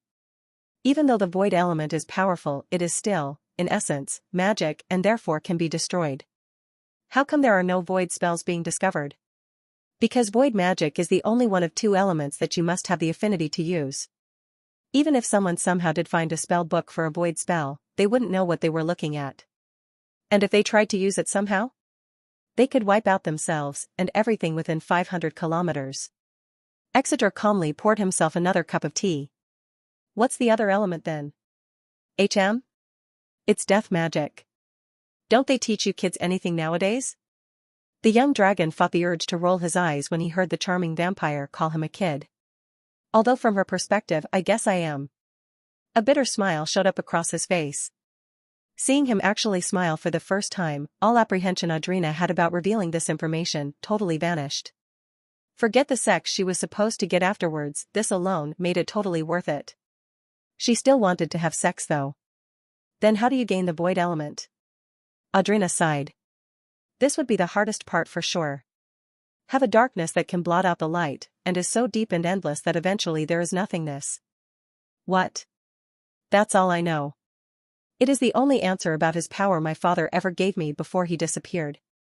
Exedra sat back in his seat and nodded slowly. Of course, things weren't going to be so easy and simple for him. Looks like we'll have to figure this one out on our own, huh, Becca? Despite that, he felt like he'd gained a lot today and was grateful for her help. Thank you for everything. I appreciate your help. You just keep up your end of the deal. Look at me a moment. I haven't taken my eyes off you Hanso-right angle yen. Glimpse of oblivion. When Audrina opened her eyes, the two of them were standing in a lavish room decorated with roses. What is this? Audrina flicked the air in front of her with her finger and it cracked and shattered like glass. Arg! Exedra immediately dropped to the ground and clutched his head in pain. Hey, what happened, are you okay? Audrina immediately went to his side and tried to check on him, but he held his hand up to stop her. After a minute, he was able to rise up off the ground again and get his bearings. He also restored the pieces of the space Audrina broke and breathed a sigh of relief when he felt his headache lessening. This is a space of my own creation. Almost like an illusion, but you'll feel everything I want you to feel, he explained. Audrina slowly looked around the space the two were in once again. While it looked real, it could never fool someone of her power completely, and if she wanted, she could leave at any time she chose. Though as she'd just seen, leaving by force would have serious consequences for the young dragon. This isn't the deal, she responded with folded arms. Even though she was extremely tempted, she wanted the real thing, not this cheap illusion. I said I'd spend a week in bed with you, and I will. Exedra began to shrug off his clothes, and Audrina's eyes widened. Not only was his body perfect, but his manhood was much bigger than she'd imagined, and she became slightly fearful. This is the only way for us to both get what we want without me having to betray my wives, he continued as he walked forward. Her eyes never left his dick that was swaying back and forth with every step. But he picked her up gently and tossed her onto the bed. As he crawled on top of her, Audrina began to get aroused and a bit sheepish with the way he was looking at her. I'll make sure you don't leave here feeling cheated. Audrina wrapped her arms around his neck and gave him a provocative smile. You'll have to work hard then, little dragon. Audrina gasped when her consciousness drifted back to the real world. With hazy eyes, she looked towards Exedra, who was sweating slightly and whose right eye seemed to be twitching. That was a taste? It was. Exedra wasn't joking. Because he didn't want to make this powerful vampire addicted to him, he made sure not to use any of his powers as an incubus or glimpse of oblivion to alter her sensitivity and relied solely on his technique alone. They were inside of the spell for an entire week before Exedra's mind couldn't bear the burden of keeping such a powerful soul captive and they left. But in that time, Audrina had the time of her extremely long life. Exedra had thoroughly underestimated his own capabilities, as well as the amount of time it had been since she was satisfied to such a degree. It felt so real. She managed to say. Satisfied? More than that. Then our business is concluded. Exedra shakily rose up from his seat and prepared to leave. Oh, one more thing. He turned back around to face the exhausted woman. MMH? Could I still have those blood diamonds? She didn't even bother to ask what for and simply pulled a black bag full of blood diamonds from her storage ring. Only now did he realize the value of what she was going to offer him, and he realized with these he could cross one item off his to-do list. Exedra left the still recuperating vampire queen with simple words of thanks before he turned his attention to the bushes a few meters away. There he could sense 3 familiar auras and see a pair of wolf ears sticking out. Come out, girls.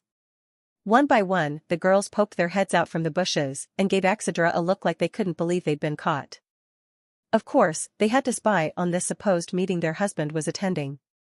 Who knew what tricks that slutty vampire might use to seduce him and steal him away? Taking a second to chuckle at his wife's surprised faces, he then took Layla by the hand. Come on, it's time to get your familiar. While Exedra and the girls left for the castle alchemy lab, Yara and little Mira were taking their daily walk in the garden. When they reached their usual spot, instead of finding it empty they found the queen of the vampires slumbering in a chair with a pleased expression on her face. Grandmother, who is the pretty sleeping lady? Mira asked with a confused expression. Yara turned to her granddaughter and scooped her up into her arms before making introductions. Well Mira, this is Audrina Sanguine, my oldest friend and the current vampire queen. Expecting her granddaughter to be surprised or even amazed, she was surprised when Mira instead squinted her eyes and stared hard at the sleeping lady. Why is the vampire queen sleeping in our garden like a homeless lady? Because she's an idiot. Oh. Mira nodded as she forever learned to associate the vampire queen with idiocy and homelessness. A mischievous glint flashed in Yara's eye as she got an amusing idea. My sweet granddaughter, do you want to wake her up? Yara whispered the plan in Mira's ear and she nodded her head in agreement. Mira held her hands out and materialized 2 snowballs with her new powers. Yara shook her head silently when she saw her daughter's powers again.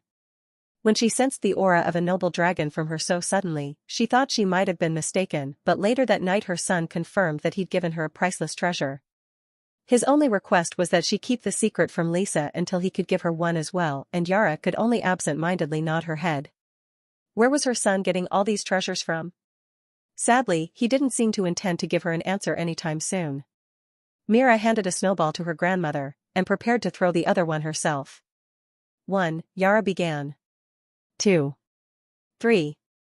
Both girls threw snowballs towards the deeply sleeping woman. Bam! Myra's snowball hit her right between her boobs, effectively waking her. What is T-? Bam! Yara's snowball hit her directly in the face, effectively silencing her. We did it. The two exchanged a high five in celebration while their target was fuming. She was having a good dream about her time with Exedra, and these two had actually ruined it. Wait, wasn't Yara the one she needed the most right now? Ahem, I'm actually glad to see you, Yara.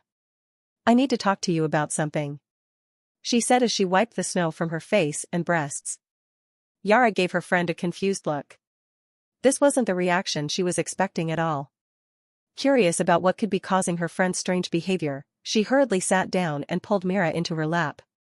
How do I make your son fall in love with me? She asked in a somewhat embarrassed tone. The more she thought about it, the more she realized that Exedra having sex with her was completely different than what she saw with his wives. While she was satisfied, there also was a part of her that felt slightly empty and unfulfilled. It felt like something was missing, some small part that she'd somehow neglected and skipped over. It was then that she'd remembered he said only his wives would get the real thing. This led to her asking Yara how to win her son's heart. She wanted that same ultimate transcendental pleasure that his wives received, along with a sense of fulfillment after. Yara and Mira blinked several times when they heard Audrina's question. Mira turned her head towards her grandma. Can Mira kill her? I'm not sure yet. Yara responded dryly. Myra's mommies would want me to kill her. I know, dear, but let's see what she has to say first. Audrina felt like a vein was going to burst in her forehead. She was being serious, you know. I'm serious. I want to know how to make him fall in love with me. Yara stared at her friend for a moment before she closed her eyes and began to stroke Myra's hair. I don't believe you can. She finally said. Eh? Yara sighed before she began to explain. You didn't care about Exedra in the slightest before his appearance changed. Now you suddenly want to know the key to winning his affection because he's handsome? That's Audrina began, but Yara wasn't done. While I can admit physical appearance plays a large role in relationships, if it's all they are based on, then it's nothing more than a fallacy. And that is what I've always taught my son to believe. The reason he loves his current wife so much is because they tried to establish a relationship with him before he changed, but he was too afraid to do it. Even when he had nothing and was nothing, they reached for him all the same. But what about his newest wife? Audrina asked as she held on to a glimmer of hope that she could win him over. Myra's ears perked up when she realized they were now talking about her birth mother, and she too turned to look at Yara with curious eyes. Now Lisa. I'm not sure. She said. See. I still dash. But I can tell you from my eyes, it seems like he fell in love with her because she reminds him of who he used to be, or more specifically who he's running away from. She's fearful and shy, just like he used to be. For the first few days she was here, she constantly worried her presence was unwanted or that we would look down on her. It took a lot of reassurance from me and the castle staff, but eventually she was able to relax and start treating this place as her home, and her wonderful personality began to flourish and captivate all. Her personality was so warm and inviting, I'm sure he must have realized that Lisa would have treated him exactly the same if they'd met prior to his transformation. Audrina wore a slightly crestfallen expression, but still Yara continued, his loyalty to his wives who would still love him even if he lost all of his looks and power is absolute. You of all people should understand how rare it is to find someone who would stand by you through anything, even if you lost everything. Audrina wore a crestfallen expression. The first man she'd met in thousands of years who she couldn't captivate actually ended up being the one she'd least suspected and the one she wanted the most. Anytime she was around him, just a whiff of his scent was enough to override her pride and make her want to submit to this man. And now her friend was telling her there was no hope? It should have been enough to drive her into despair. But the will of a being thousands of years old is not so easily broken. Audrina suddenly gave Yara a warm smile that caught her completely off guard. Thank you, Yara. I think I understand what I need to do now. Before Yara could ask what the smile was for, Audrina's body exploded into a cloud of bats and she flew away. Yara and Mira watched her fly away until their eyes could no longer see her before Mira turned to her grandmother once more. She's not going to be Myra's new mommy, right? Yara was about to tell Mira of course not, but stopped when she remembered the smile on her friend's face. As long as they'd been friends, she'd never seen a smile like that one before. I don't know, Pumpkin. We'll have to wait and see. Unaware of the conversation that was taking place about his love life, Exedra and his wives were all standing around in the castle alchemy room in front of a big empty cauldron. Next to them was a table lined with materials they'd need. Gaining a familiar was less about summoning something, and more about imbuing mana into certain materials and giving them life. The created familiar would then be completely loyal to its maker and carry out any and all orders faithfully. The danger of this was that there was a high chance of failure, and then whatever extremely valuable and rare materials were used would be ruined. The upsides were that depending on the strength of the materials used, the strength of the familiar could be doubled as well. A strong familiar could provide a boost to its contractor's mana pool, fight on their behalf, and the rarer ones even possessed elements which the contractor could use as their own. They even grew alongside them, so every evolution the contractor went through was also an evolution for the familiar. While this appeared to be a simple condition for Layla's evolution, the reality was that finding the right materials was slightly difficult as the components had to balance and enhance each other without causing friction. Alright. You ready to begin? Exedra asked Layla as he prepared to throw the materials into the cauldron. Layla took a deep breath before she looked at friends for moral support. Becca, you can do this. Lisa, we'll be right here. Don't worry.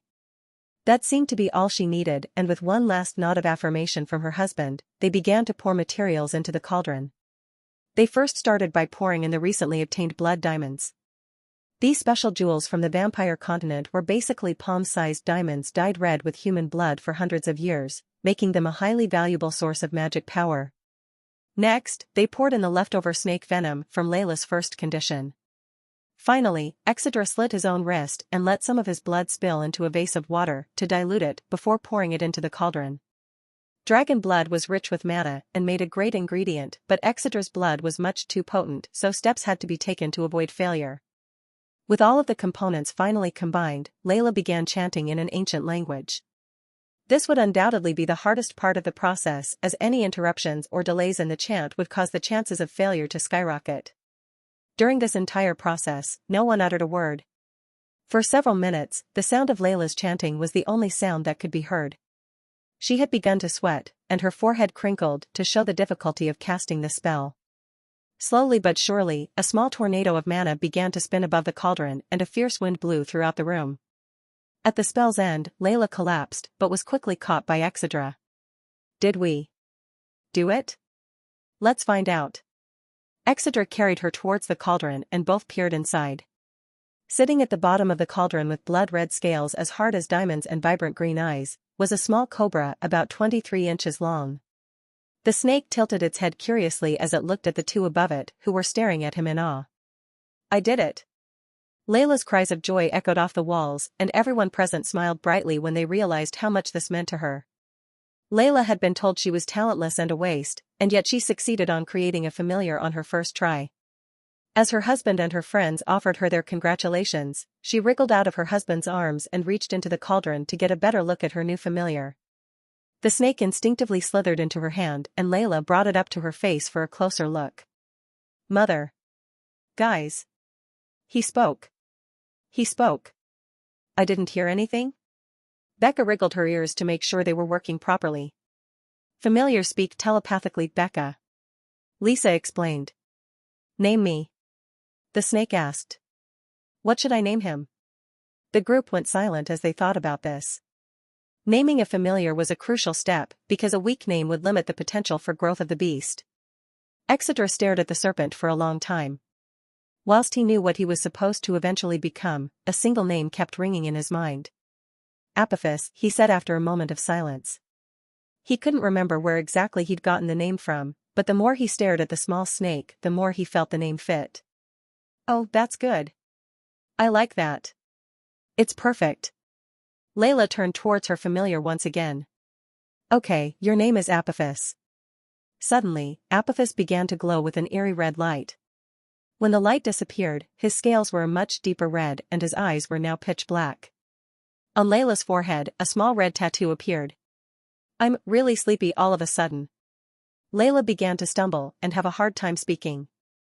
Exedra picked her up in a princess carry and prepared to carry her to their room. I'm sure she's just tired from doing so much. We should let her rest. Only Exedra knew that her sudden sleepiness was not entirely due to her recent efforts, and instead her evolution conditions were being rewritten since her fate had been altered. I'll have to check later, but I'm excited to see if her potential has grown or not. Opening the door, the group was surprised to see Duke standing there waiting for them. Ah, pardon the interruption, but an important guest has come to visit the young master. Oh? Looks like my gift from the old man is here. Honey, what gift? Lisa asked with a curious tone. Something that'll make me stronger. Exedra wore a small smile as he thought of how his potential would grow with this gift he'd asked the old man for. Take her to the training grounds, and I'll be there shortly. He informed Duke as he continued on to take Layla to their room to lay down. Training grounds? Becca's tail began to wag furiously as she heard her two favorite words. Her? Lisa's claws sharpened and electricity crackled at her fingertips when she heard her husband say her least favorite word. Is that really her? What's that fucking monster doing here? Wasn't Lady Becca enough? We're all going to die. The subject of all the guards' chatter was a young woman wearing black and red clothing and carrying a large spear. She had skin so white it looked like she'd never set foot in the sun, and a pair of black eyes with yellow irises. However, her childish appearance greatly stunted her beauty. She still looked like a young girl on the cusp of puberty, despite being thousands of years old. She was Sarah's blood flame, the blood dragon, and she was Antari's most destructive warrior, second only to the king himself. The guards weren't sure why such a monster was here, but they were absolutely certain it wouldn't be good. "Sorry to keep you waiting." Exedra appeared from a mass of black shadows accompanied by two of his wives. Sarah's raised an eyebrow at the extra baggage before they both walked over towards the rest of the guards. "Are you sure you want me to train you?" Sarah's asked in a voice full of skepticism. Usually people begged for her not to train them, and yet this handsome prince seemingly held no fear of her. Was he mental? Was he trying to get some alone time with her?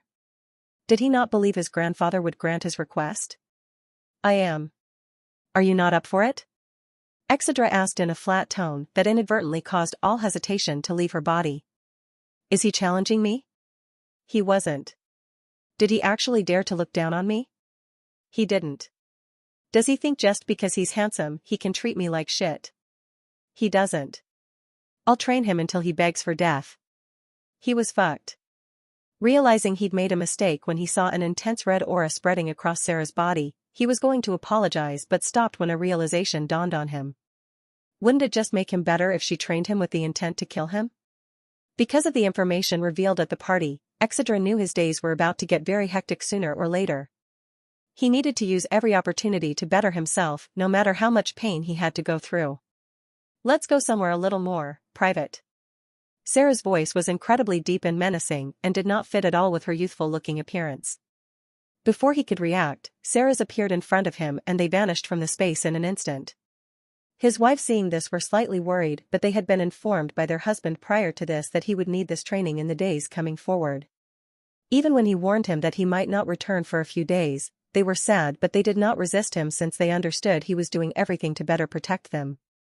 Ultimately, they trusted him not to die.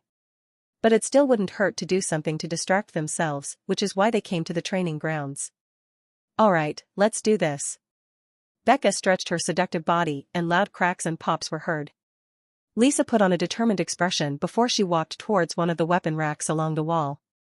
Her husband, Layla, Becca, and even Mira were all making great strides towards becoming more powerful, and yet she was the only one who was stagnant.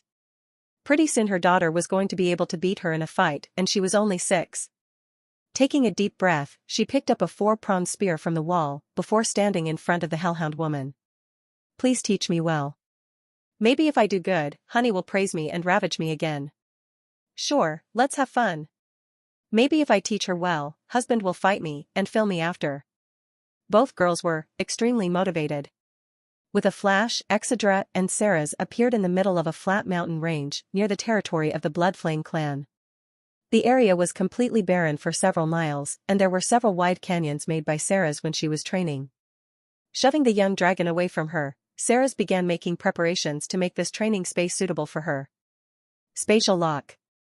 The ancient dragon muttered a single spell under her breath, before her body flashed with a blue light that quickly vanished.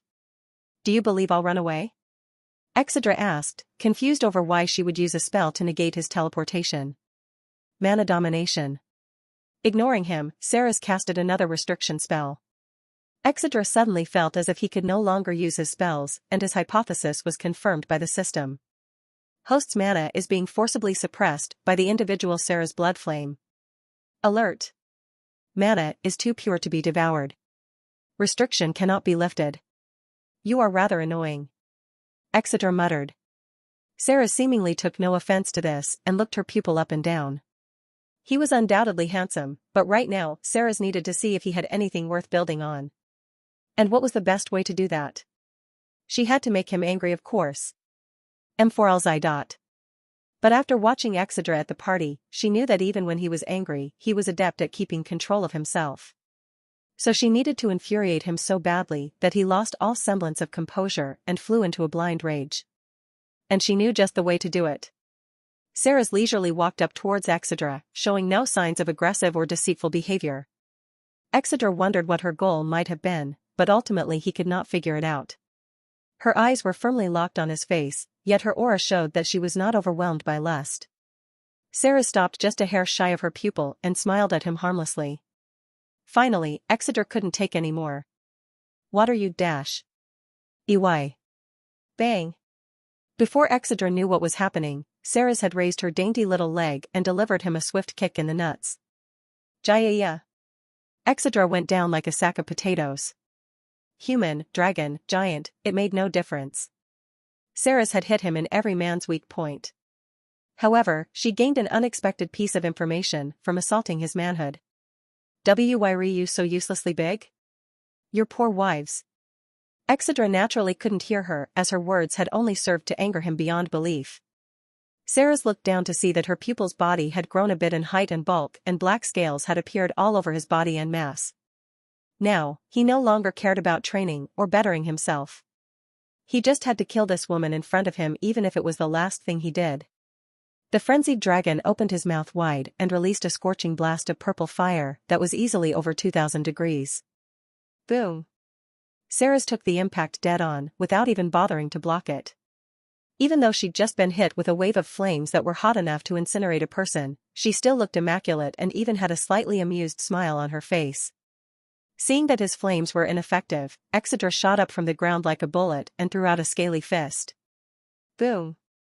Unsurprisingly, Sarah's caught his fist with relative ease and even seemed to be analyzing its characteristics. You're a bit strong for your age, aren't you? Not giving Exeter a chance to respond, she instead whirled around and threw him over her shoulder like he weighed nothing. I still need to see a bit more, don't hold back, all right? Before Exeter had even hit the ground, Sarah's delivered a solid kick to his body that sent him flying back several feet. The dragon coughed out a mouthful of blood as his body skidded along the ground. Ignoring the pain, he quickly recovered by digging his claws into the ground and stopping his momentum. In the blink of an eye, the rampaging dragon was back in front of Sarah's and was attacking her with an intense ferocity. Frenzied swipes of his claws, random bursts of fire, and the most destructive hand-to-hand combat he could muster were not enough to put so much as a scratch on the lowly hybrid. Eventually, she let out an unamused yawn before deciding to bring this entire ordeal to a close. All right, I think that's enough. With a snap of her fingers, Exeter froze as his body began to heat up to unimaginable levels. Feel that? I had to boil your blood a bit to calm you down. Sarah said nonchalantly. Exeter could barely register her words as he was doing his best not to lose consciousness while his brain began to cook. He fell to one knee in exhaustion and his transformation soon came undone. Do you understand what it means to be a dragon? Sarah suddenly asked. It means that we spend our lives continuously bound by what is our greatest strength and weakness. Our rage is pure and divine. That means that if we learn to control it, there is not a force within creation that can stand on equal footing with us. Suddenly, Sarah's didn't seem like such a little maniac and actually sounded rather intelligent. Despite his anger, Exeter made sure to absorb everything that she was saying to the best of his ability. You're slow to anger, and that's fine for other races and the like, but you are Euryloki, my prince. That means that your wrath, provided it is properly harnessed, is your greatest strength. Suddenly, dark red blood flowed from Exeter's nose and began to float all around him. I'll be leaving you with some time to think for a while. Think about my words, understand their truth, and visualize the best way to put them into action. The blood began to form a small dome that was intended to close Exeter in and provide some much-needed thinking time. Oh, and I'll be torturing you a bit while you're in there, but don't let that break your focus, okay? Sarah said with a childish smile. As the blood dome began to seal up and cut off Exeter from the outside world, a single thought escaped his lips. Fucking bitch. Suddenly, dark red blood flowed from Exeter's nose and began to float all around him. I'll be leaving you with some time to think for a while. Think about my words, understand their truth, and visualize the best way to put them into action. The blood began to form a small dome that was intended to close Exeter in and provide some much-needed thinking time. Oh, and I'll be torturing you a bit while you're in there, but don't let that break your focus, okay? Sarah said with a childish smile. As the blood dome began to seal up and cut off Exeter from the outside world, a single thought escaped his lips. Fucking bitch. For 4 days, Exeter lived in hell. His body was repeatedly pierced by his own boiling blood, and his skill, pain resistance had already evolved to level 3. Whenever he felt like he was about to die or pass out, his blood would calm and allow his body to heal and regenerate damaged tissue before it went on a rampage again. Despite dragons having a strong healing factor, it's nothing compared to vampires or slimes, so he'd need an hour to regenerate each time. Currently, Exeter was sitting cross-legged in the blood dome with his eyes closed. He could feel it. Slowly but surely, every time his insides were torn to shreds, they grew back stronger and more durable than before. Endurance plus 150. Endurance plus 100. Endurance plus 80. However, despite living in what felt like endless agony, he did not forget what Ceres had told him before she sealed him inside of this bloody dome. He continuously replayed the moments up until his forced meditation, and it became easy for him to understand the gist of what the lowly dragon girl was getting at. Exeter's assumption had been that he had to always keep a cool head under all circumstances. If he simply flew into a blind rage at the drop of a hat, he could only imagine the amount of ways that such a thing could be used against him. However, he'd had a realization when Ceres tried to stop him from having children earlier. A dragon was not meant to live its life afraid of its own emotions. When he'd mindlessly indulged in his wrath earlier, he felt as if the shackles he'd placed on himself had finally been undone. He was faster, stronger, more powerful, and his mind had cut out all unnecessary thoughts in an effort to bring down his foe. Even though all of his efforts were moot against Ceres, that did not undermine the fact that he had suddenly become much more formidable. No. I was always that way, but I'd been holding myself back unconsciously. He needed to figure out how to find the perfect balance in his combat. The key to his power was indulging in his wrath freely, letting it strengthen him, while also making sure that he was unsusceptible to manipulation or incitement. It would be a difficult balance to find, but he now had faith in Ceres to guide him onto the correct path. Crack! Suddenly a crack appeared in the blood dome before it crumbled to pieces and revealed a sleepy-looking Ceres. Yawned morning, little prince. Ceres rubbed her eyes sleepily as she glanced over Exeter's body to check his progress. Oh, your body's improved a little bit, huh? She walked forward and bent down so that they were eye level and took his hand. I'm just gonna borrow this for a sec. Crack. With a swift motion, Ceres snapped his wrist and a sickening crack could be heard. Exeter did not flinch, he didn't blink, and he surely didn't cry out from this unprovoked attack. I was only trying to strengthen his body a bit, but he's already used to pain? Quite intriguing. Before she could start training Exeter properly, she had to make his body durable enough to withstand the insane amount of training she was going to put him through. You're seeming more and more like my ideal man. I should hoard him away before any more big-boobed beasts crowd him. It didn't take her long to notice the intense but simmering hatred within his eyes, and she knew he had understood her lecture from earlier as well. Such a hateful look, don't stare at me too long or I'll get excited. Exeter wasn't sure what delusions were running through the mind of the woman in front of him, but judging by her aura that was rapidly changing colors, he figured that it was no doubt something that'd give him a headache. His hand healed quickly, and when it did, he immediately yanked himself free from Ceres so that she couldn't touch him any longer than needed. Taking no offense to this, Ceres rose to her feet and picked up her spear that she had placed aside. Alright, next comes the fun part.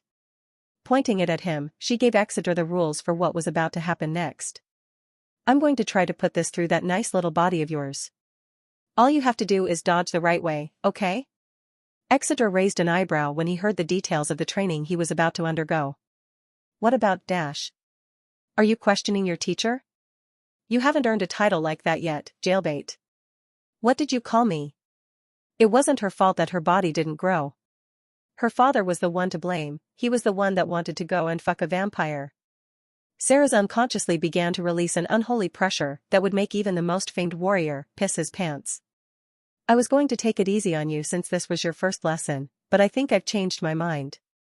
Sensing danger, Exeter moved to his feet and immediately felt the difference in his new body that had been repeatedly rebuilt and destroyed. Taking a simple stance, Exeter waited for the enraged mini-dragon to make the first move. And remember, little prince. You'll get a nasty punishment if you don't dodge properly. What ponies, Dash? Here I come. Kicking off against the ground, Ceres shot forward towards him like a bullet, thrusting her spear at his midsection. Exclamation point. Even though Ceres had slowed her speed to one that Exeter could follow, it was still unbelievably fast. Exeter used the lightning element in his body to leap a clear distance away and avoid it. Wrong. Slap. At a speed that was impossible for him to react to, Ceres moved in front of him and gave Exeter a hard slap across the face. As Exeter's mouth filled with the metallic taste of blood, he realized this must have been the punishment she was talking about. Even with pain resistance leveling up so much, this still hurts. Putting some distance between them, Ceres once again prepared to attack. Remember, you have to dodge properly. Before he could ask what was wrong with his previous dodge, she once again leaped forward, this time aiming for his leg. Exeter made sure to execute a controlled and graceful dodge that didn't look as scrambled as before. Ceres took one look at the distance between them and smiled. "Ooh, nice." She once again blurred out of his vision before she reappeared in front of him, giving him a nice hard smack. Slap. But still wrong. It was evident by the manic smile displayed across her face that she was enjoying this entirely too much for his liking. Exeter spit blood on the ground as he tried to think of what he could be doing wrong. The second time was better than the first, so.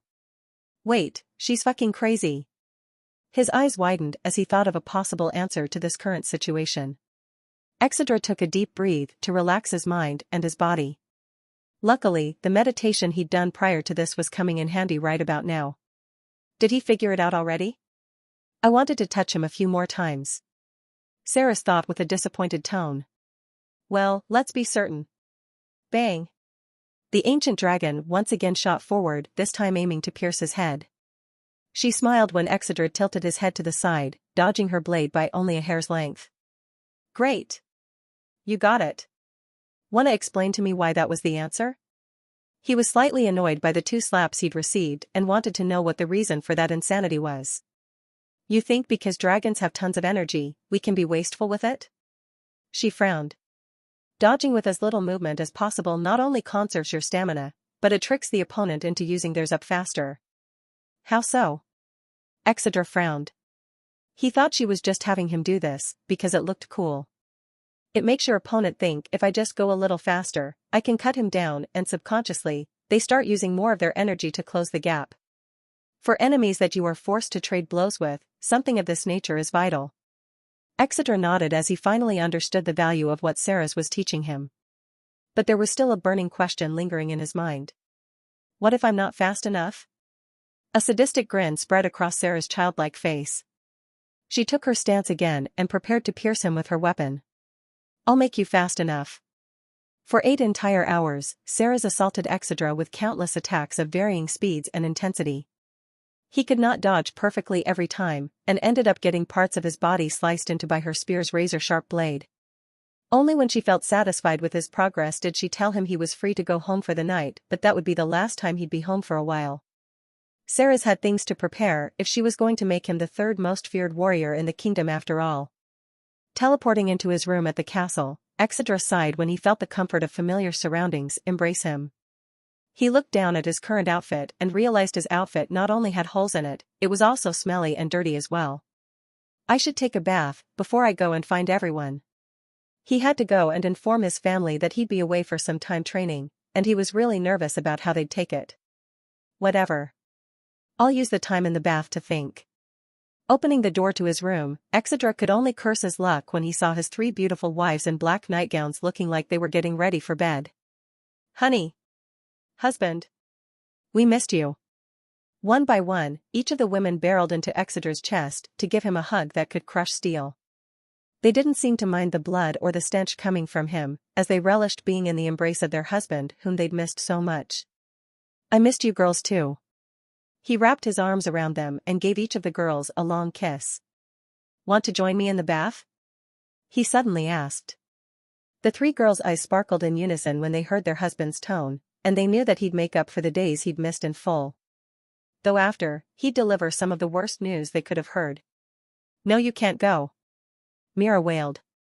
After the husband and his wives spent a few hours in the bath, they went to find their daughter, who was overjoyed to see her father again.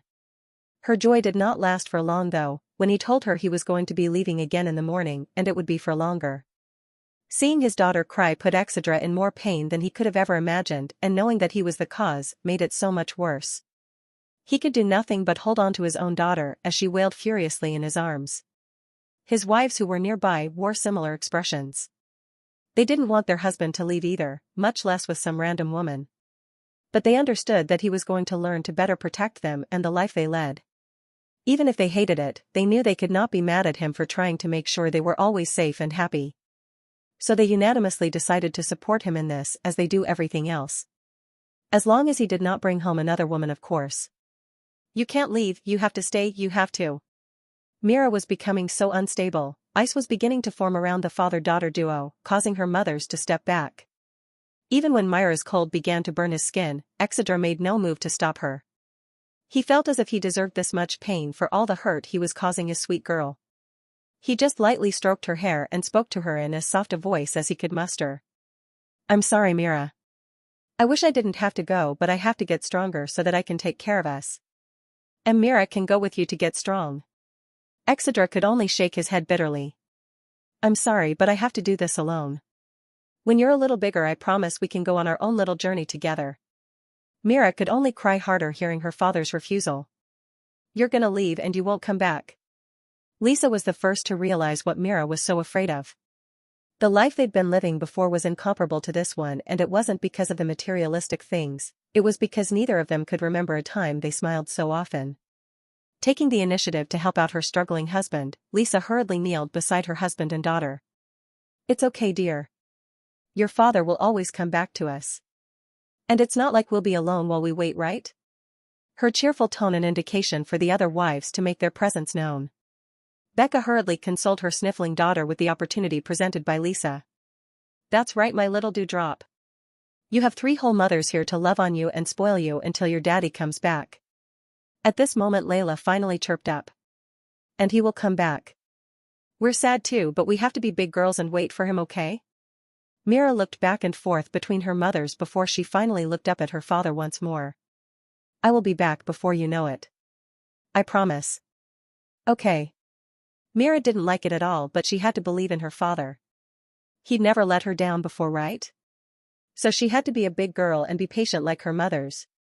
Square root right angle yen dot. Although she really hoped that he wouldn't take too long. Not wanting to waste any time the next morning, Sarah's immediately appeared in Exeter's room to pick him up. She expected to find him undressed or maybe even in the middle of some intimate acts with one of his wives. Instead, she found him asleep in his bed with his wives and daughter. Every one of the girls was clinging to him in some way, as if they didn't want to give him the slightest chance of escaping. Seeing this, Sarah's could not help but show a sad smile. What wouldn't she give to have a family like this? Seeing her apprentice so deep in sleep as well, she realized how comfortable his family made him. He did not even notice her presence. Idiotic little prince. She chuckled inwardly. Despite that, she watched them sleep for a few minutes longer before waking him. It would be a while before he got to be as carefree as this again. After Sarah's woke him using telepathy, Exedra somehow managed to slip out of the grasp of his little fan club. Sarah's watched as Exedra wrote letters for each of them and left his daughter something extra special. She wasn't sure what was on the letters, but she thought it must have been warm words and apologies for leaving. She almost felt guilty for dragging him away, but at the end of the day, he had asked for this, so there was nothing to feel guilty over. You have a beautiful family. She told him telepathically. Exedra stared at his sleeping family for a long time. Indeed I do, was his only reply. After that he kissed each of their foreheads gently before Sarah's touched his shoulder and they disappeared from his room. Not long after they left, one by one the girls all woke up. Each of their eyes drifted to the spot where Exedra lay prior to his departure and they felt tears begin to well in their eyes. One by one, they each began to weep silently as the reality of waking up just like this for the next few months finally set in. In her room, Yara was doing only slightly better than the girls. She never believed her son would actually leave her side one day, as he'd never had a body that would allow him to. It may have been strange, but she felt like this was the first day she realized her son was really a man with a family of his own to protect and thus, something worth sacrificing for. She was incredibly sad, and yet she was also indescribably proud. Thinking back on the day she first found him after he'd been saved by Ashira, she couldn't help but smile when she remembered how she'd mistook him for her deceased husband. Asmodeus, guide our child. With that small prayer, a single tear fell from the eye of a sad yet proud mother. In the forests behind the castle, a small child was flying through the air with a serious look on her face. She appeared to be extremely focused and was darting around looking for something. Rustle. Hearing the rustling of leaves, she immediately stopped flying around so rapidly and focused her eyes on the area where she'd heard the noise come from. Rustling around in the bushes was a giant brown beast. Stone-furred bears were, as their name described, very large bears with rough stone-like fur and razor-sharp teeth and claws. Her master told her that they were an advanced magical beast that usually required a small party of at least 5 weaker individuals to hunt successfully. But she was almost 7 already, so she alone should be enough, right? With a thought, she summoned her weapons. With a flash, 2 identical daggers with blades of frozen ice appeared in her hands. These were the gifts that her father left behind for her when he left 2 weeks ago, and she treasured them greatly. Mommy Layla even taught her how to bind them to herself so that she would never lose them and nobody could steal them. Daddy.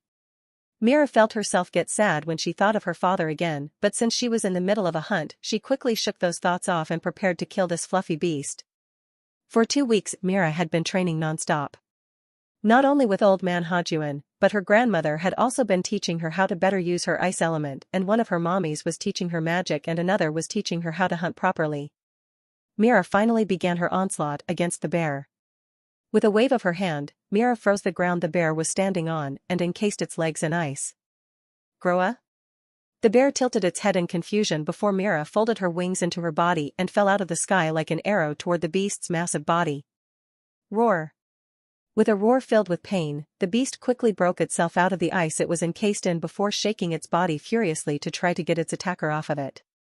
Mira had underestimated the difficulty of piercing through the flesh of an advanced tier beast, and even though she had managed to get her blades deep enough to draw blood, the blow she'd landed was on its back and not very deep, so she was far from done. Though she'd done a good job of hanging on, stone-furred bears are notoriously smart as well as sturdy. Frustrated with its inability to shake off its assailant, the bear instead ran full steam towards the nearest tree. Realizing it would be bad if she held on any longer, Mira quickly jumped off the back of the bear, leaving her daggers lodged in the bear's flesh.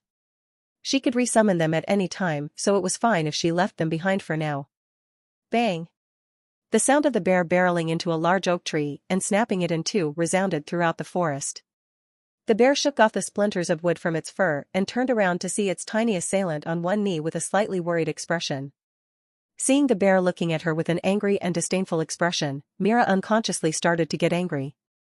Since she'd been living in the castle, Myra's pride as a dragon had grown at a steady pace. And after her father gifted her an affinity stone, that growth skyrocketed to the point where she could no longer tolerate something like this lowly animal looking at her as if she were prey. In their hearts, all dragons craved dominance and had iron wills. Even though she was very young, Mira was no different. She was strong. Like all of her mommies and her daddy. Square root Xi dot. Mira will make you her rug. With Myra's anger reaching its threshold, her eyes that she'd inherited from her father suddenly turned an icy blue and her body was enveloped in a strong blizzard. The bear that was so bold and angry before halted its steps slightly when it felt a new pressure coming from the snowstorm in front of it.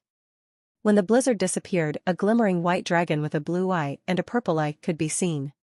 She was only a little bit bigger than the bear, and yet her body radiated a majestic aura. Chillrend. It was odd to hear the adorable voice of a little girl come out of such a noble-looking dragon, but unfortunately no one else was around to make such an observation. On the bear's back, Myra's daggers that were lodged in its body started shining with a bright blue light before the runes started injecting freezing cold energy into the body of the beast. Chillrend was the signature ability of the weapon her father gave her. It allowed her to slowly freeze the target with every hit or continually freeze them like this when her weapon was lodged into their body. The beast began to panic when it realized its massive body was being racked with chills, and it tried to take a step back only to realize its movement speed had been halved. Sensing weakness, Mira hurriedly pounced on the semi-frozen bear. Mira used her new more powerful body to rip, tear and strip the beast of its flesh and make the beast pay the ultimate price for looking down on her. Only when her beautiful white scales were dyed red did she finally calm down and look at the dead beast beneath her. With a roar of dominance, Mira declared her victory over the bear. After she managed to calm down, Mira hurriedly changed back to her human-looking appearance and took out a letter from her pocket. This was the letter her father wrote for her before he left, and it contained his apologies, his love, and a list of instructions. Mira didn't fully understand what some of the words meant, but she knew if she did what her father asked, a good thing would happen. She hurriedly jotted down her progress on the piece of paper. Evolution path, dragon of divine and unending winter. Variant species. First stage conditions. Hunt 50 magical beasts. 15 50ths. Learn 5 ice spells. 1/5. Sleep in a sub-zero environment for 60 days. 13 of 60. Meow. Just as Mira finished hitting down her progress, a small sound reached her ears. Mira looked down to see a small black cat with bright eyes looking up at her. The cat didn't seem to mind that she was covered in blood, or that she obviously wasn't human. Oh, kitty. Mira hurriedly put her paper away and began to pet the small cat. Are you alone? She figured it must have been a stray that somehow made its way up here from the city. Meow. Do you want to come with Mira? Meow. Yay. I'm gonna call you Megumin. Mira, for some reason, could tell that her new friend was a girl, and quickly gave her a name and carried her back to the castle. Maybe with this new friend, she'd be a little less lonely until her father returned. Huh. Boom. Standing in the middle of a newly constructed private training room, was a beautiful dragon woman with gorgeously tanned skin, almond eyes, and brunette hair. Lisa was currently training to work off her urges again and had just blown a hole in the wall with her electricity. She paid this no mind, as the runes engraved in the walls would soon repair the damage and make it as good as new. Among the 3 of Exidra's wives, the separation undoubtedly hit her the hardest physically, as the addictive touch of an incubus plus the nearly insatiable lust of a dragon left her extremely needy. It had been over a month since he'd left, and it wasn't getting any easier. So on nights like tonight, where it was particularly bad and she had abundant energy to burn, she'd often end up in here trying to make the most of the last gift her loving husband gave her. Frustrated that her spells didn't have the power she wanted them to have, Lisa decided to take a break and sat down against the wall. Every day without fail, she would train with Becca from morning until noon, then she would go and ask Layla to help her understand spells for an hour or so before she and Mira would go to find Yara for a class on mastering their affinity.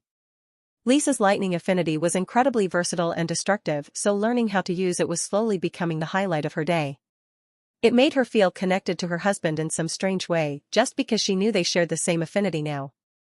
Although there are a few thousand beings with the lightning affinity, so her logic is a little flawed.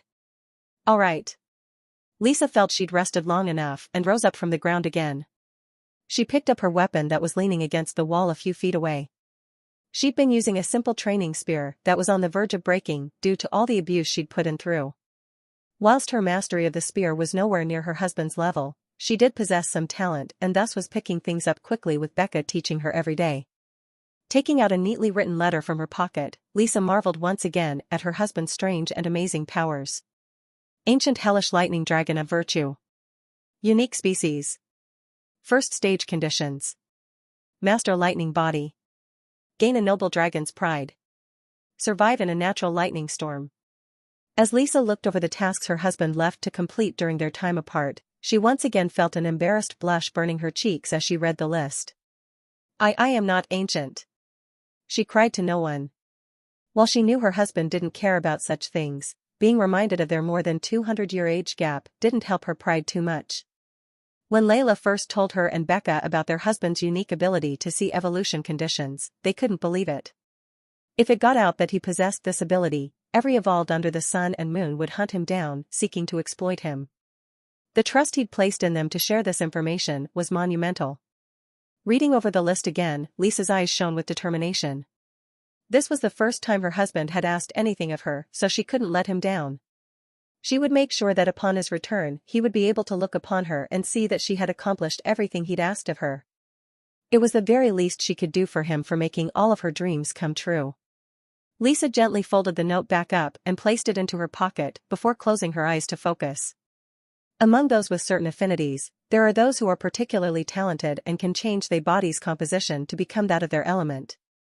And among that minute pool of individuals, those who can do it with the lightning affinity are far and few. To perfectly meld oneself with such a chaotic and intense element like lightning would usually bring disastrous consequences for those who took the process lightly or were simply untalented. It would be extremely difficult task for her to master this before her husband returned, but she simply had to do it. I will never let your faith in me go to waste. Her eyes became a bright gold and her body began to crackle with electricity. The next day, Lisa was heading down into the city on her own to run a special errand. While Yara and the other wives protested fiercely, Lisa simply wasn't used to guards or fancy carriages, so she'd rather keep things simple and not draw so much attention. Although wearing a simple green sleeveless summer dress, she was eye-catching enough that her effort was moot anyway. Upon arriving in the city, Lisa headed directly to a weapon shop that was owned by a friend of hers. The reason for this sudden outing was that Becca had recommended that she get a weapon made for her that also suited her powers. She couldn't use the training spear forever after all. While Yara offered to commission some dwarfs for the project, Lisa insisted she had someone in mind already. Ring. Welcome. How can I? Lisa, is that you? A sheepish smile spread across Lisa's face. It's me, Val. Standing behind a counter lined with weapons was a hybrid woman with a shocked expression. Valerie Dord was a rare half-human, half-dwarven woman. Even though dwarves and humans typically did not get along, there were a few rare cases. Despite her heritage, she was actually tall for a human woman but possessed an extraordinarily defined physique that was the trademark of dwarves. She had long black hair and skin that had a healthy complexion from working on the forge for hours on end and wore a pair of simple black glasses. Valerie quickly hopped over the counter and rushed to give the dragon woman a big hug. I haven't seen or heard anything about you or Mira for so long, I thought maybe he'd dash. No, he didn't find us, don't worry. Lisa quickly returned her friend's hug and eased her worries. Then were you hiding from the snowscales? Lisa simply shook her head. Start talking, shithead, I was really worried. Valerie's concern quickly changed into anger, seeing as her long-lost friend was taking her sweet time telling her where she'd been. Lisa paid no mind to her friend's fiery nature, as she was already used to it by now, and smiled instead. I got married. Eh? Valerie, who was considered to be a sharp woman by most, felt her brain completely shut down when she heard her friend utter the 3 words she never expected to hear from her. You married the 4th prince? Valerie asked as she rubbed her temples. Yes. Lisa nodded happily. And he even adopted Mira. Without batting an eye. And now you're living in the castle. It took a lot of getting used to, but it's lovely. Lisa excitedly told Valerie a brief summary of events since she'd married Exedra, as well as the reason for her showing up today, and the dwarven woman was absolutely taken aback. Rubbing her temples was no longer helping her shock, so without uttering a word, she walked towards the front of the store and changed the open sign to closed before she brought out some expensive liquor and some glasses. We'll get to your weapon later, but for now I have a lot of questions.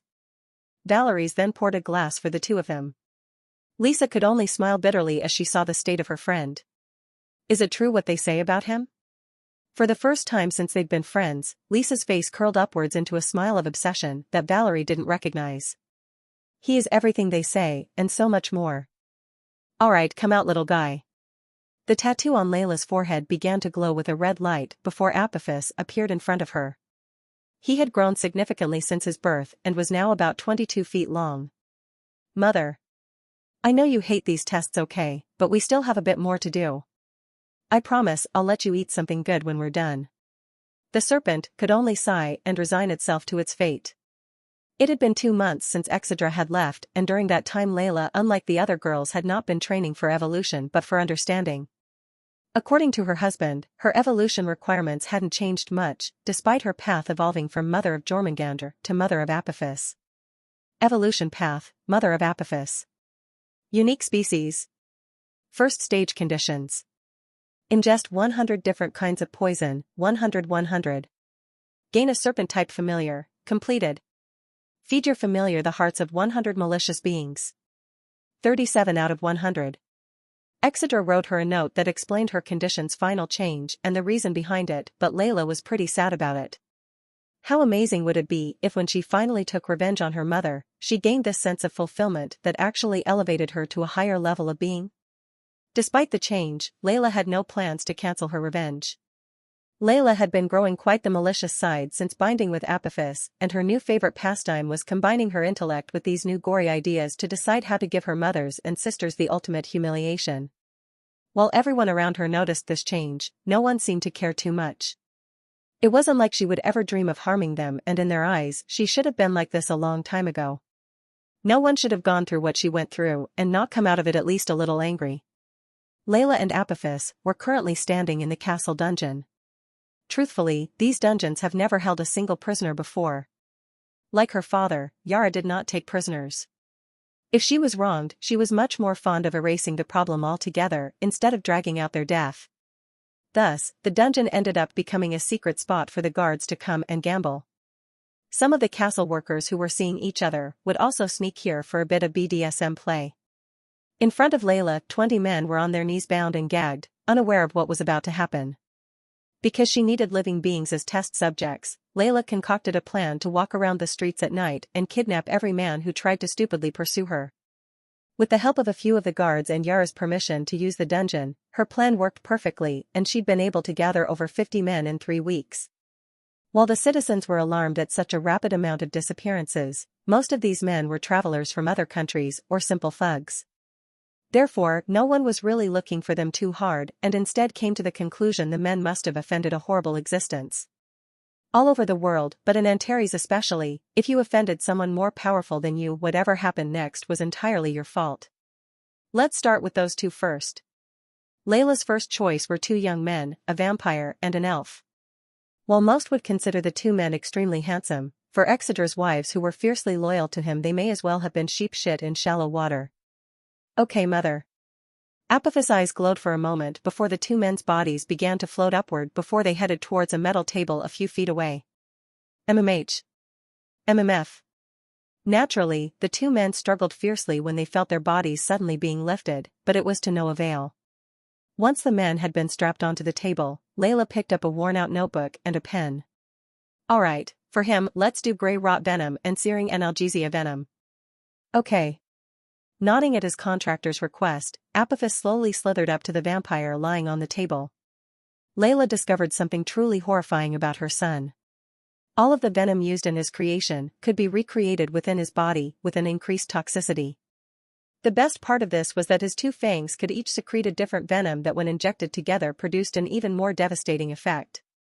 To study these effects and think of their potential uses was the sole reason why Layla kidnapped so many men. Apophis slowly slithered toward the tied-up vampire. He opened his mouth wide to reveal fangs that looked like 3-inch curved needles and were already dripping with venom. Hiss. With a loud hiss, Apophis promptly sunk his fangs into the vampire's forearm. Layla prepared to start counting the seconds until the venom took effect, but much to her joy, the effect was instantaneous. MMHH. MMH. The man's muffled cries fell on deaf ears as Layla leaned in to get a closer look at the venom's effect on the body. Grey rot venom is a kind of poison that, as the name implies, rots the flesh of the victim. Searing analgesia venom has the effect of numbing the body to all outside stimuli, while simultaneously assailing every nerve ending in the body with a searing pain that makes its victims beg for death. 2 of the most horrifying poisons in all of Dola were now not only enhanced, but they were working together to run rampant throughout this man's body. Layla hurriedly scribbled everything down. She did not take her eyes away from the man who was writhing in pain and on the verge of screaming his lungs out. 45 seconds after the initial bite, the area where the man was bitten was turning gray and the injection site was oozing a yellow pus that had a foul smell. 50 seconds after the bite, the man's arm was completely gray and his once firm muscles had become mushy. Blood was also leaking from the pores on his skin. A minute after the bite, the venom spread to his chest where it immediately began to attack his heart. A minute and 2 seconds was all it took for the man to leave this world for good. Fascinating. The venom is still circulating even when he's dead. We'll have to mop him up at this rate. Apophis looked back and forth between his mother, who wore a pleased expression, and the dead man on the table, who was slowly becoming a pile of pudding. He found biting into that man to be incredibly unpleasant. That man was too pure, too good, so to Apophis his blood tasted incredibly foul and repulsive. While most of the men his mother had him bite tasted better, sometimes he'd get one that was utterly disgusting. He just chose not to complain because his mother had already promised him a reward later and her rewards were always divinely delicious. Layla had just finished taking all of the notes she could on the now dead vampire's body and now seemed to be ready to move on. Okay then, for this one, let's try Bone Blight and Shade Blood. You can bite a little harder so that you can pierce the bone, but try not to snap his arm, okay baby boy? I need him in the most optimal condition possible after all. Layla lovingly stroked Apophis' hood as she told him the next steps. Yes, mother. Apophis then slithered towards the elven man on the table. He just hoped this one would taste a little better than the last. All right. I think this was a very productive day. Layla finally closed her notebook after all of the men had been killed and their deaths were thoroughly recorded. Apophis was much too busy burrowing into the chests of the men that his mother marked and swallowing their hearts whole. As Layla looked at all of the deaths she had brought, a distinctive fear welled up in her heart. Layla knew she had changed even though she didn't fully understand why. One day she just woke up and she just felt like embracing this hidden darkness that she'd always kept locked away, and while no one around her seemed to mind, deep inside she was still a fearful girl who worried about what the man she loved would think. Of course she knew he loved her, but what if he only loved a certain version of her? Sensing his mother's emotional state, Apophis left the dead bodies alone and slithered over to his mother to nudge her hand and offer her comfort. Layla smiled sadly seeing her greedy son's attempt to comfort her despite his hunger, and she could only stroke his ruby-red scales silently as her mind filled with horrible thoughts. My love, will you find my actions repulsive and no longer treat me the same when you return?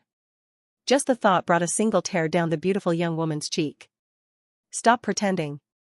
I am not. Why are you suppressing it? I can't control you. You are meant to run free in rivers and oceans of blood. I hate blood. It makes me sick. You hate that you cannot lose yourself in it. You hate that your body calls for bloodshed so fervently that it makes your head spin. You feign sickness so that you can run away. You are a wolf playing sheep. I am not like that. No? Suddenly, the images of Becca's past flooded her mind. Images she'd forced herself to forget, ripped through her subconscious and flooded her mind. Scenes of her losing control and attacking her friends in the tribe. Scenes of her absent-mindedly walking towards bloody battlefields when she was only a small child. And finally, the scene of her kicking a woman so hard in the chest that she crushed her insides and condemned her to a slow death. I am a monster. Spare us that weak human sentimentality. You are of the abyss. We are heralds of the end. We are wrath made flesh. We are creatures so sinister, the death gods dare not take us into their realms. Eventually, you must accept that you too are one of us. The same as your mother. The same as Carter. Carter? Unfortunately, Becca got no reply from the strange voice and was instead thrust back into the waking world. Gah!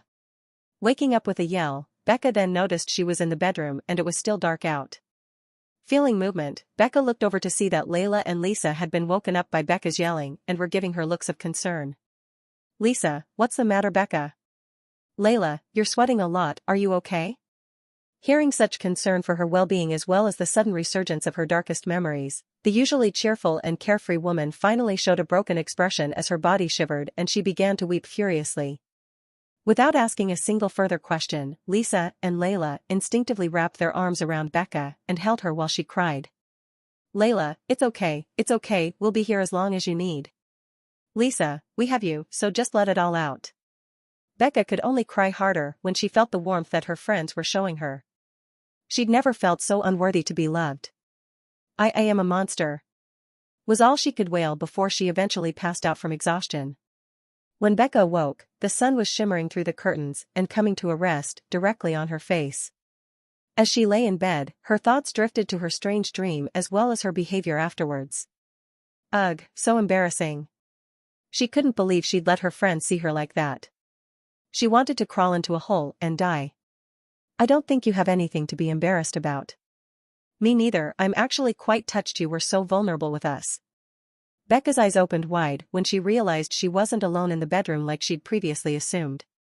Sitting at the foot of the bed were Lisa and Layla, with Yara and Mira standing not so far away. The hellhound was still too shy to face them, so she hurriedly buried herself under the covers and prayed that she'd just vanish.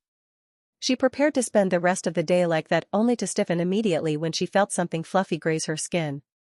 Meow. There is no escape. As Becca stared into those two violet eyes that were seemingly saying there was no place to run, an exasperated sigh escaped her lips before she crawled out of the covers. Hey guys. Beautiful day, huh? Becca. Yara began.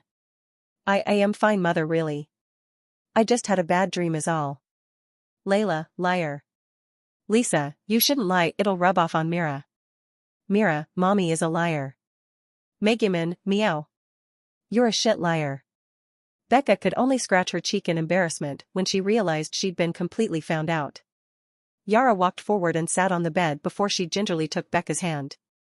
What happened, my daughter? One by one, Layla, Lisa, and Mira all followed Yara's example and sat in a circle facing Becca. Realizing she'd truly been cornered, Becca begrudgingly shared all the details of her dream and the things she'd seen.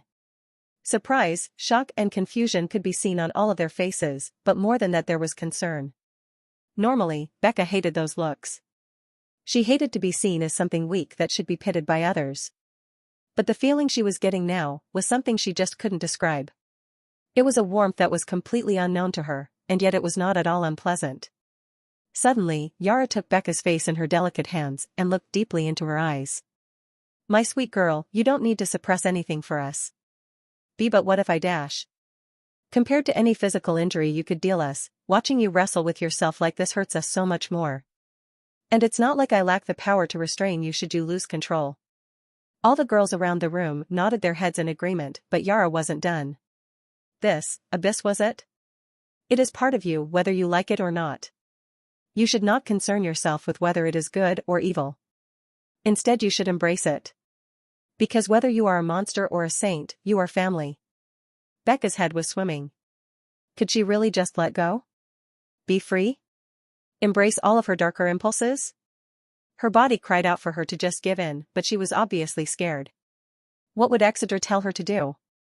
It had been 3 months since he'd left and she'd never felt his absence more than she did in this moment. She didn't notice, but Layla now had an uncomfortable look on her face. The subject of this conversation had hit a little too close to home and she ended up taking a stray bullet. But what about? Becca didn't even have the strength to finish her sentence, but with one look at her Yara knew what she was about to ask. Honestly. Do you girls have no faith in my son? Yara asked in a frustrated tone. I'm talking to you too, Layla. Eh? But I didn't say anything? You hardly had to. Becca is the beastkin here, yet you're the one who looks the most like a lost puppy. Layla released a small yelp when she took a major blow to her pride. Yara released a frustrated sigh before she spoke to both girls. Exedra is not one of those sniveling humans or elves. We are dragons. The concept of good and evil do not apply to us at all. Her words carried a weight and a seriousness they had not seen from her before, and these women then remembered that the kind, gentle person in front of them was an evolved. Yara released a bit of her pressure to convey her point and her silver hair began to float as her eyes glowed a neon violet. They all became slightly afraid under her suffocating pressure. Well, almost all of them. Grandmother is so cool. Mira was looking at her grandmother like she was the brightest star in the sky and subconsciously made a vow that she'd become just as strong if not stronger. We are not cheering heroes. We are not sympathetic villains. We are forces of nature. I can assure you my son does not care in the slightest whether you sink or burn an entire continent, as long as you are happy and have the strength to protect yourselves. I can guarantee my son will do a great many things that will make those weaker than him see him as a monster, but so what? He will do whatever he needs to do to become stronger and keep flying higher. Yara retracted her pressure and looked directly into the eyes of the two girls who were looking at her in awe. That is what it means to be married to a noble dragon. So tell me, my daughters, do you think you can ascend to the heights that my son will reach if you are too afraid to pile up a few bodies? Lisa looked back and forth between Layla and Becca, who were still processing the weight of Yara's words. The reason she didn't have this problem is from the moment she was first embraced by Exedra, she pledged all of her being to him. If her husband asked her to kill, she would do it without question and pile up enough bodies to fill a gorge. And since she was also a dragon, she also did not struggle with morality. Mira just went back to playing with Megumin. But if her previous antics were any indicator, she'd have no problems killing either. After a long silence, Becca looked into Yara's eyes with a new intensity. Before she might have still hesitated, but now, hearing that there was a possibility she could become deadweight for her husband, her will burned anew. Her mother-in-law was right. She could be free, she could run wild, and she could finally stop hiding. Layla's eyes also glowed with a red light as she felt something inside of her snap and she was finally unbound. Seeing the looks in the eyes of the two girls, Yara smiled wide. That's my girls. I know just the thing needed to give you girls a proper rebirth. It had been 4 months since Exedra left home and during that time, the world had gone mad looking for him. News of the sickly dragon prince who was saved by the mother goddess and given an enchanting appearance and frightening abilities spread far and wide. While at first the public did not believe these rumors, when it got out that the sources were various high-ranking nobles from Antares, public opinion shifted overnight. The humans had even begun trying to get in contact with the royal family as there were several religions based around Ashira that wanted to speak with him. But that wasn't what got folks talking the most.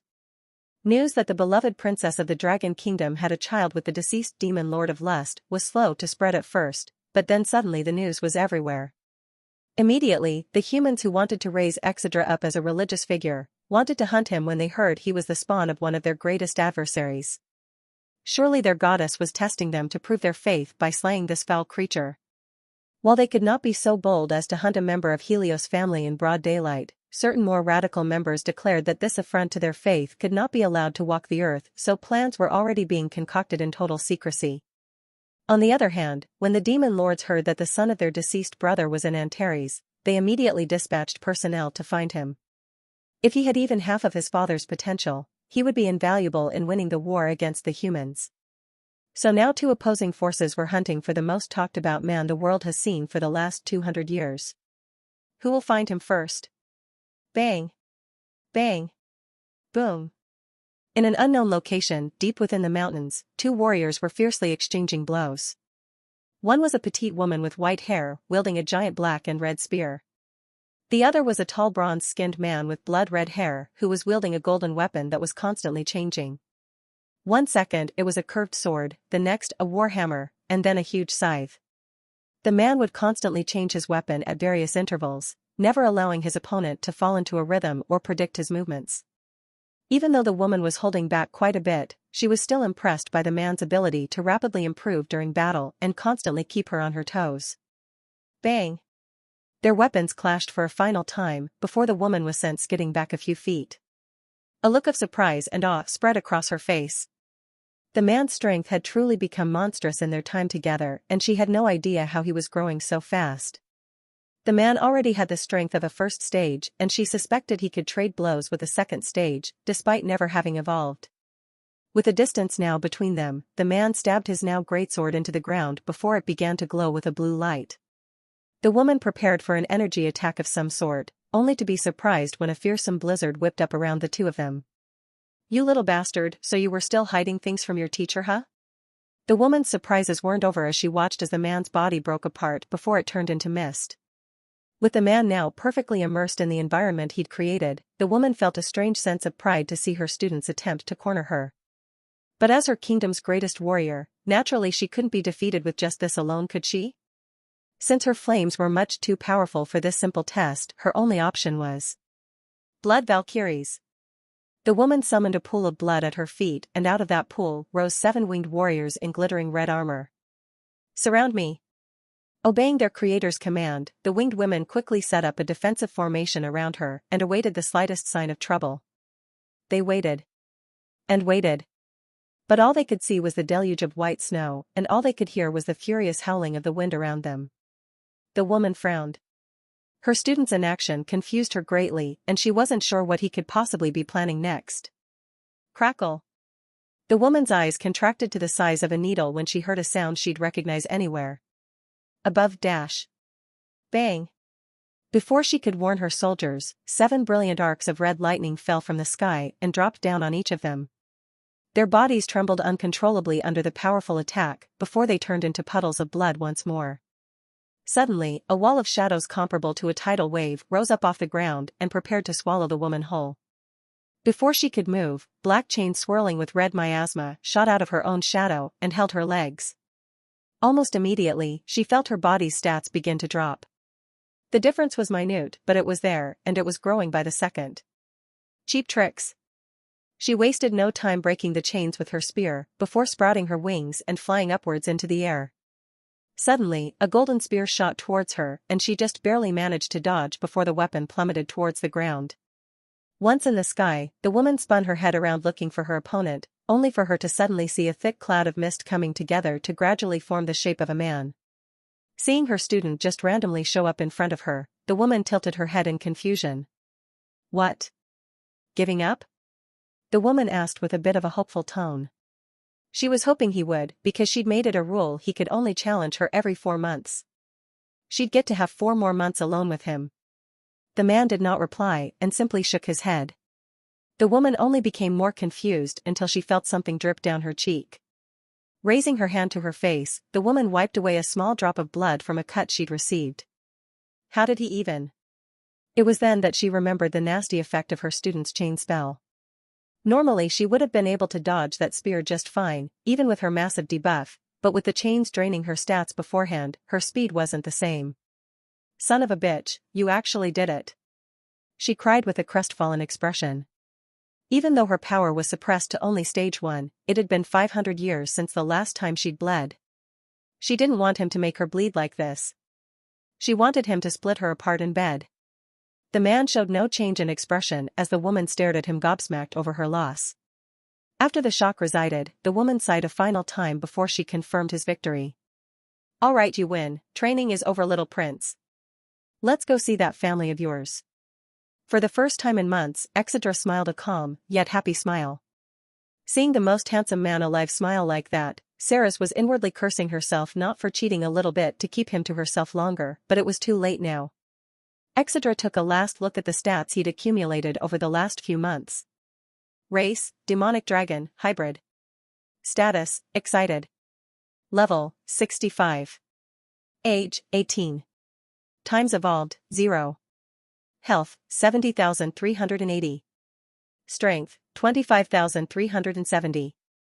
Endurance, 25,240. Agility, 29,540. Mana, 28,420.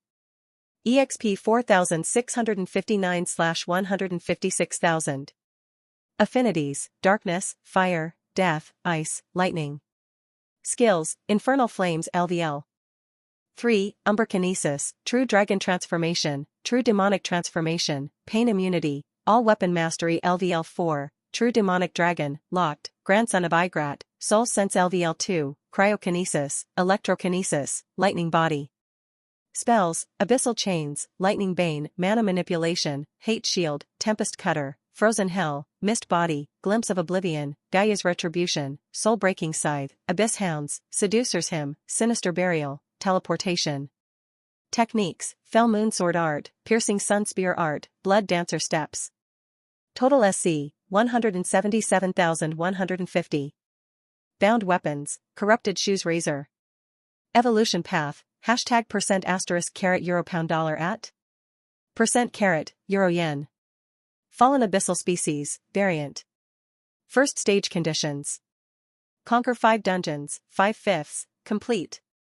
Consume the hearts of 10 worthy enemies. 1 out of 10. Gain a total of 4 affinities. 5/4, complete. Satisfied with his accomplishments, he turned to face Ceres once more. "Let's go." "Alright then, come here."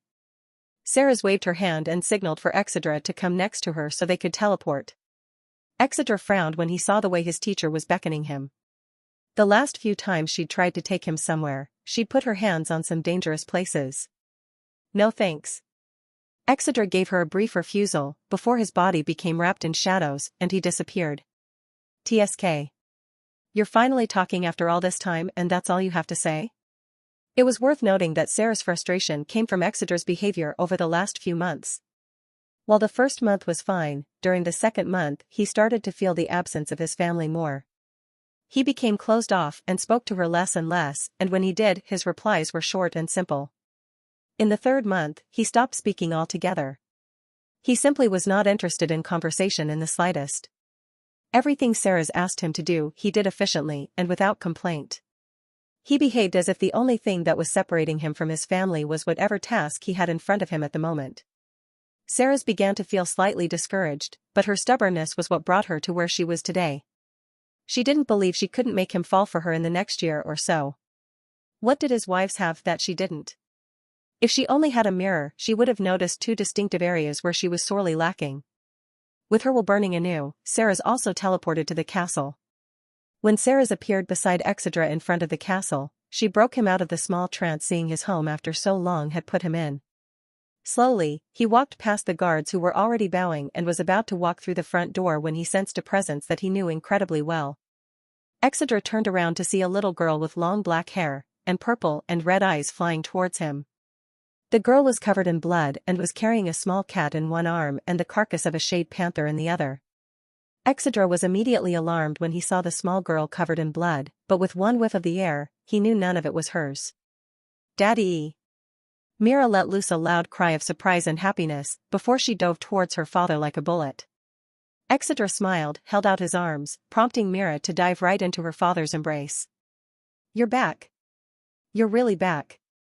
Mira had forgotten all about her fresh hunt and her small cat and dropped both to wail in her father's arms. Yeah. I'm here, my daughter. Meow.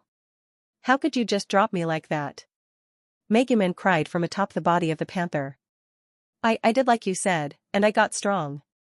She cried through choked breaths. Exedra wasn't paying attention at first, but now he could feel it clearly. His daughter, that wasn't even 7 years old yet, was already stage 1. Analyze. Status, overjoyed. Race, ice dragon. Times evolved, 1. Health, 30,000. Strength, 16,650. Endurance, 10,700. Agility, 17,500. Mana, 20,200. I'm so proud of you, Mira. Exedra could only hug his daughter when he saw the stats of his daughter.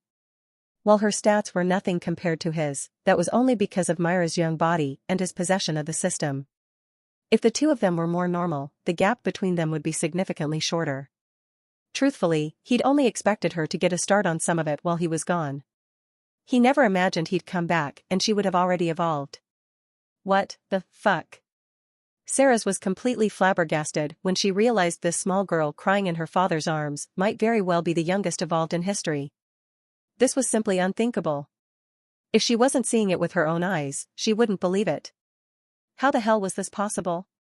After Mira calmed down, Exedra stroked her hair and asked the burning question on his mind. Where are your mothers? Mira's eyes sparkled as a cheeky grin crossed her face. How excited would her father be when he saw everyone's progress? M². You look great, Daddy. Mira stared at her father with a proud expression. Meow. Agreed. Megumin nodded. Before he went to go and find his wives, Exedra took a moment to take a relaxing bath. He didn't think their reunion would go as well if they smelled Ceres all over him.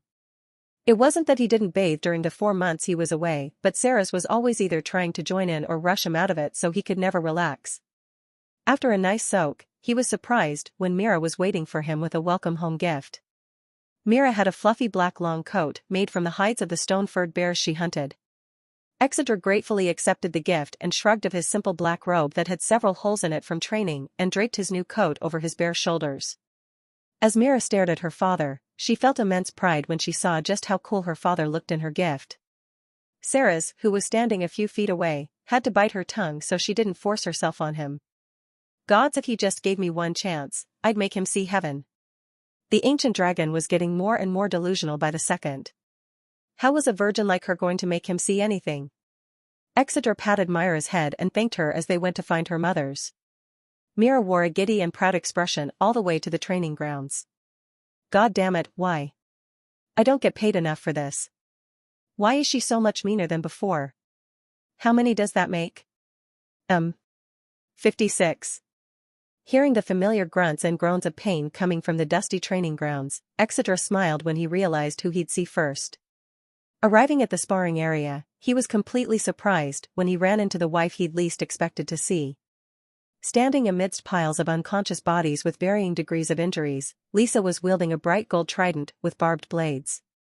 Her long brown hair was tied in a French braid and her face was impeccably clear of any dust or sweat. It was as if she'd just gotten here.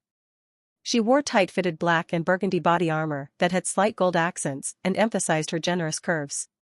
Sarah looked at Exedra and saw the longing and lustful gaze he was giving his wife before she clicked her teeth in frustration. "Idiot prince, what do I have to do to get you to look at me like that?"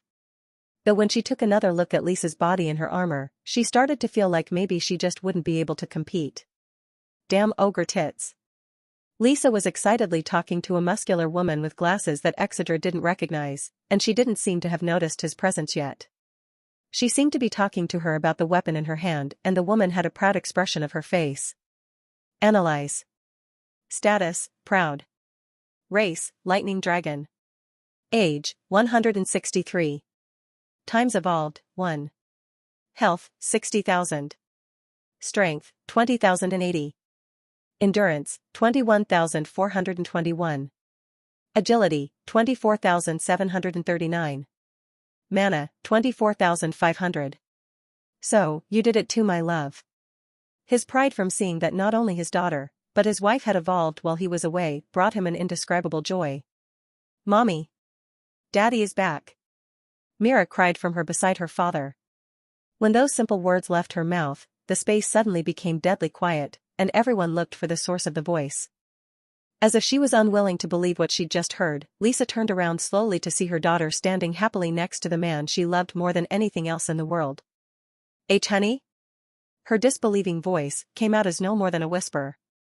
Instead of answering, Exedra vanished from the spot where he stood beside Sarah's and Mira and appeared right in front of Lisa and pulled her in for a kiss that contained all of his months of longing. Lisa was only briefly surprised before she returned his kiss in kind, and a tear of joy slid down her cheek. Almost as if that was the confirmation they needed, the guards began to cheer for the return of their young master. The young master has returned." As cheers and rounds of applause filled the training grounds, only Sarah's was in a less than joyful mood. "Bastards, just get a room already." When the cheers and applause died down, Exedra and Lisa broke their kiss and simply pressed their foreheads together to enjoy each other's warmth. They didn't speak, they didn't need to. All of their thoughts and emotions were being perfectly conveyed through this simple moment of tenderness. If anyone had any doubts as to whether absence makes the heart grow fonder or not, they needn't look any further than this. "You did it. I'm so proud of you," Exedra whispered. Lisa couldn't respond, all she managed to do was nod furiously while she held back her tears. All of her months of effort was more than worth it just for this moment. All of the late nights training. All of the days she'd spent missing him. It was all washed away with this simple embrace. Lisa wanted this moment to last forever. Hello there." Suddenly, a voice Exedra didn't recognize interrupted his reunion with his loving wife. Turning to find the source, only then did Exedra remember the woman whom Lisa had been speaking to prior to his arrival. A human? No, that's not quite it. Exedra was slightly confused as he stared at this woman who was of an unrecognizable race. While she looked almost identical to a human, the density of her muscles and mana exclaimed loudly that she did not belong to such a weak race. I'm sorry Val, I just haven't seen him in a while." Lisa hurriedly began apologizing before she started making introductions. "Honey, this is Valerie Dord, and she is a very old friend of mine." Valerie shivered slightly when she felt Exedra drag his gaze along her entire body. The stories don't do him justice at all. Valerie was a very sharp and rough woman. Life had made her hard and cold, and only when she cared about someone enough would her fiery personality come out.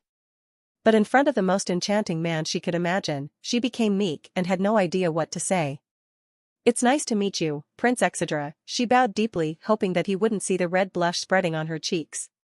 Before Exedra could tell her to raise her head, a small dragon girl had chosen to walk up right at this moment and blow her cover. "Auntie Valerie, why are you blushing?" "Why, you're seeing things, Mira." "Nope. Since Mira evolved, her eyesight is way better," Mira proclaimed with a proud look on her face. "Do you want to be my mommy too?" What? "Oh, come on," Sarah screamed. The poor woman looked like she was on the verge of tearing her hair out. "You're really pretty, so I think Daddy will like you." Mira then turned her attention towards her stunned father. "Daddy, do you like her?" "Mira, don't embarrass her." Lisa had finally stepped in to save her friend, but it looked like the damage had already been done. "Eh?" Mira tilted her head in confusion as if she truly didn't understand what she'd done wrong. I'll see you tomorrow, Lisa. With that, Valerie immediately turned around and fled the castle at breakneck speed. Square root, Xi dot. After I was so nice to that girl. How could she betray me like this? Exeter finally let out a small chuckle. How cute. Pow. No sooner had the words left his mouth that Lisa delivered him a hard punch to the stomach. You're back for 5 minutes and you're already looking at other women? Lisa's eyes began to glow gold and her hands crackled with blue lightning. Seeing that familiar crazed look of possessiveness that he found present in all of his wives, Exeter got incredibly excited and it took everything in him not to dive on top of her right here. Of course not, my love. Exeter gently stroked her cheek with the back of his hand and imbued a pleasant sensation into his touch. Lisa's body trembled immediately and she almost forgot why she was mad. Don't think I'll let you off with just that. She took a step back and pointed her trident at him as if she was trying to ward off a wild animal. Oh? Exeter's voice became dangerously seductive, causing both Sarah's and Lisa to tighten their legs in unison when they heard his tone. He gently pushed Lisa's spear aside and closed the distance between the two. He whispered something secretly in Lisa's ear that left her in absolute shambles. Her breathing became erratic and her underwear was currently going through a small crisis. All of the desires she'd stuffed down for 4 entire months were banging at the door, begging to be let out. Mommy and Daddy are being gross. Mira interrupted. Meow. You're just a little too young to understand. We'll discuss that later. Lisa tried her best to slip back into her motherly persona, but it was difficult. I look forward to it. Exeter said with a smile that only she could see. Have you seen the other girls yet? No, you're my first stop. Well, let's go, they missed you just as much as I did.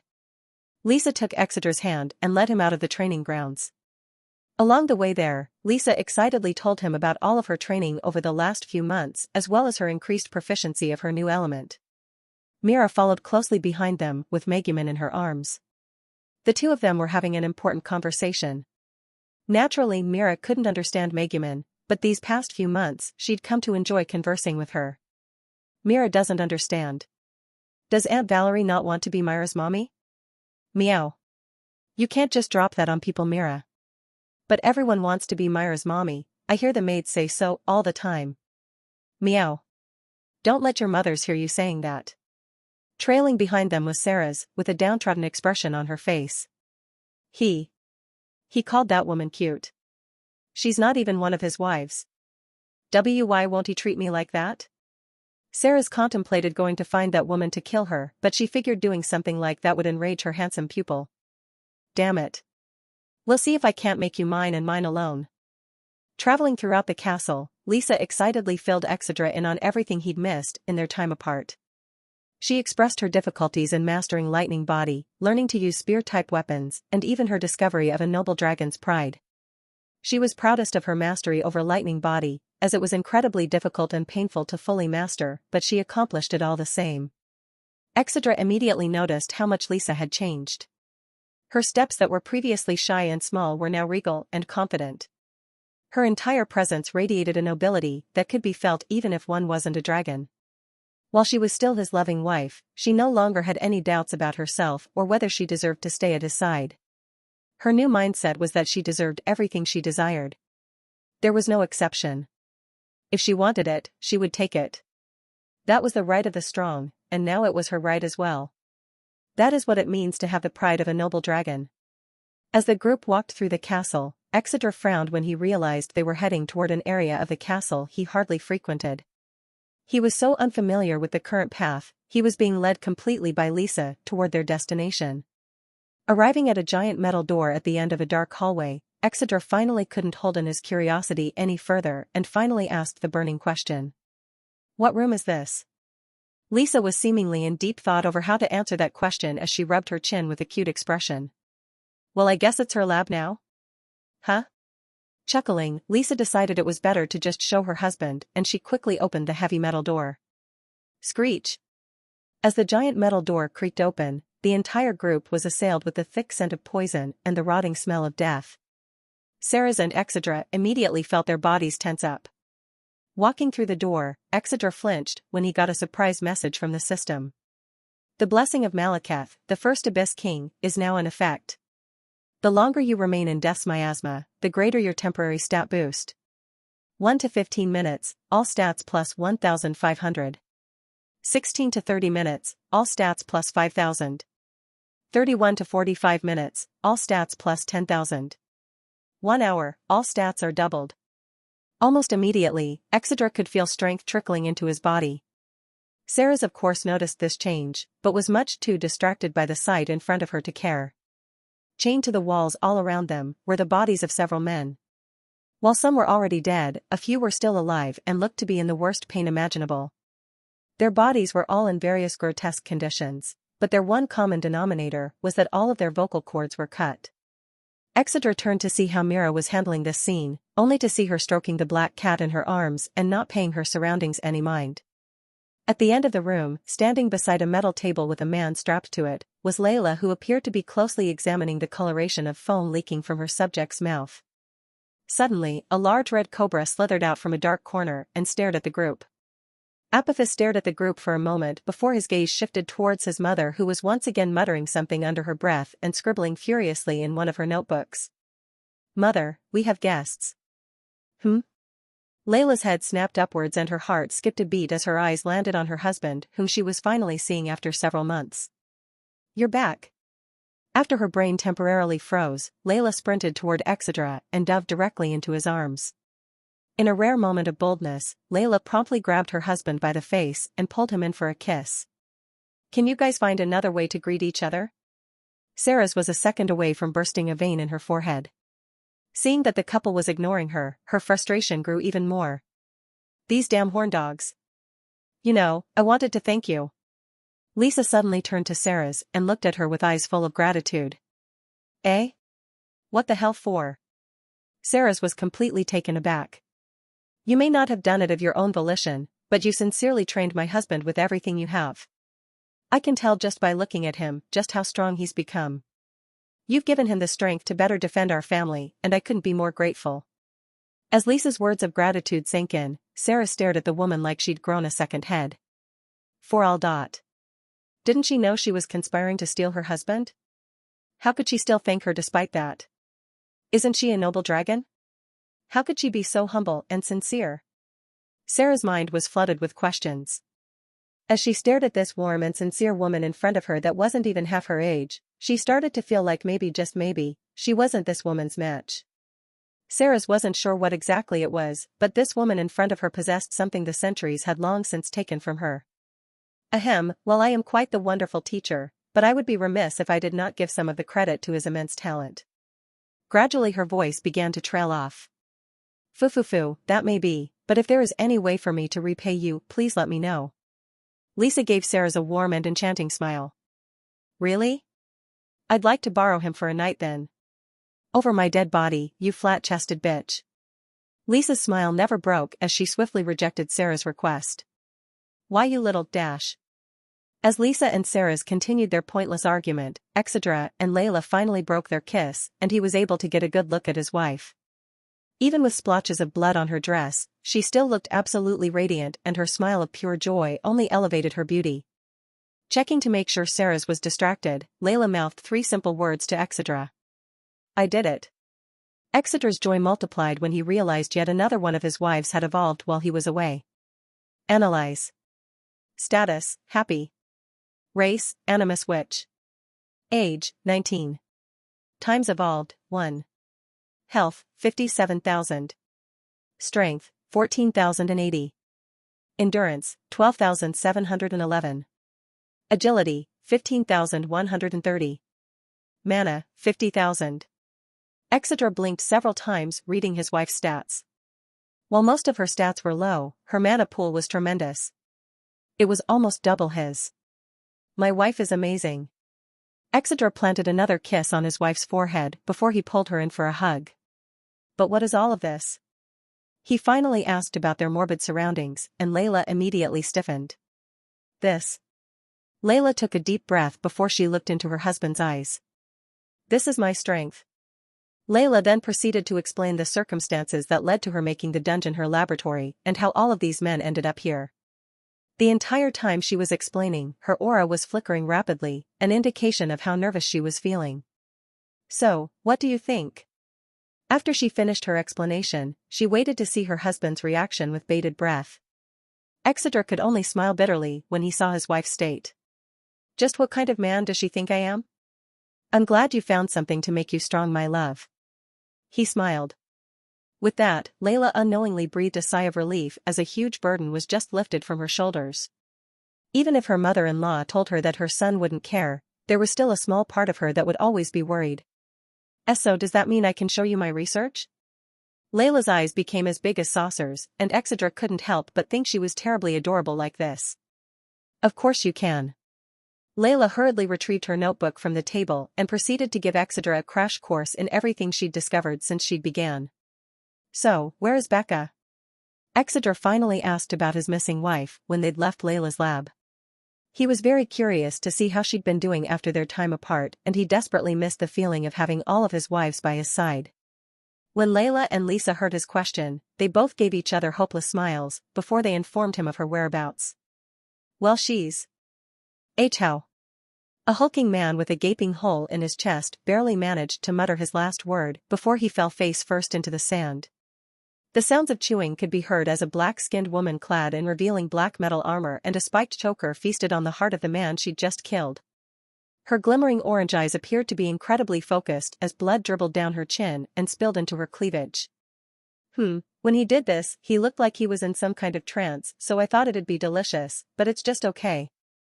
With a dissatisfied sigh, the woman tossed the heart over her shoulder before she turned to face the crowd.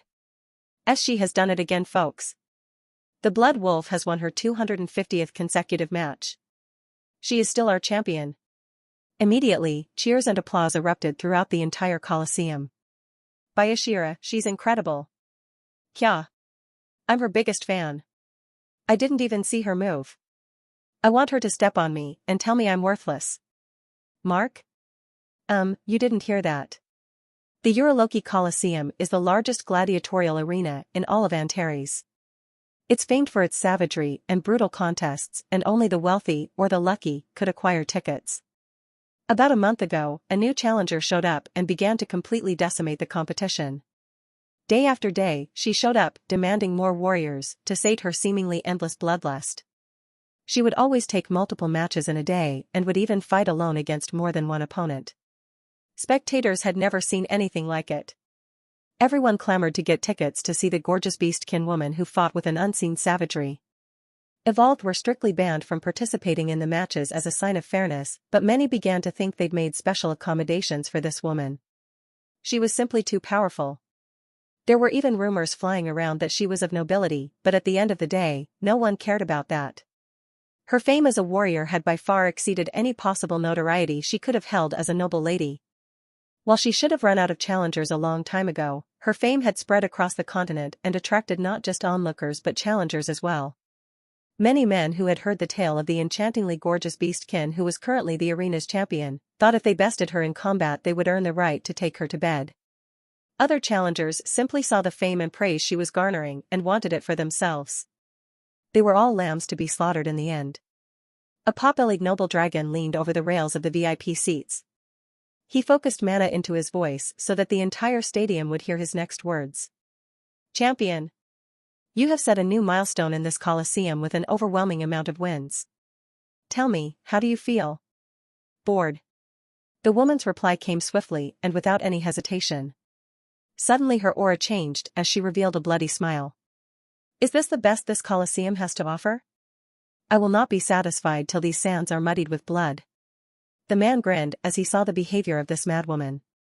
"Well, folks, what do you think?" The crowd wasted no time letting their excitement be known. "Blood Wolf. Blood Wolf. Blood Wolf. Ha ha ha, alright then. Let's give our champion a worthy challenge." At the announcer's request, multiple steel gates creaked open and more sacrifices began to enter. Hulking berserkers, lithe-looking assassins, and adept mages of different races all entered the arena. Slowly, the 25 new warriors slowly surrounded the reigning champion. Her smile distorted further and her tail wagged furiously as she focused her eyes on certain warriors. You're going to bleed a lot, I just know it." Oh, and so will you. Gods, this'll be so fun. The woman flexed her fingers and sharp black claws burst from her nails. Suddenly, she dropped down onto all fours and her eyes glowed with an intense orange light. I might have to try a little for this one. My love. Please guide my hunt. She's coming. A mage was the first one to react and immediately began to prepare a spell. The other 7 mages followed suit and began to chant spells of their own. Steps of the Black Wolf. Her voice was barely a whisper as a black aura gathered on her hands and feet. Lightning rain. Flare shot. Earth rend. Boom. One by one, all of the mages launched their spells towards her. A deafening explosion rang out and a cloud of dust and smoke flew into the air. Did we get her already? Have you not been watching a single match of hers? No way in hell we got her with just that. Stay on your toes. Suddenly, a shadow passed over 2 of the mages who were grouped together. They looked toward the sky only to see the champion doing a somersault in midair and preparing to land right between them. Shit. When did she dash? Slash.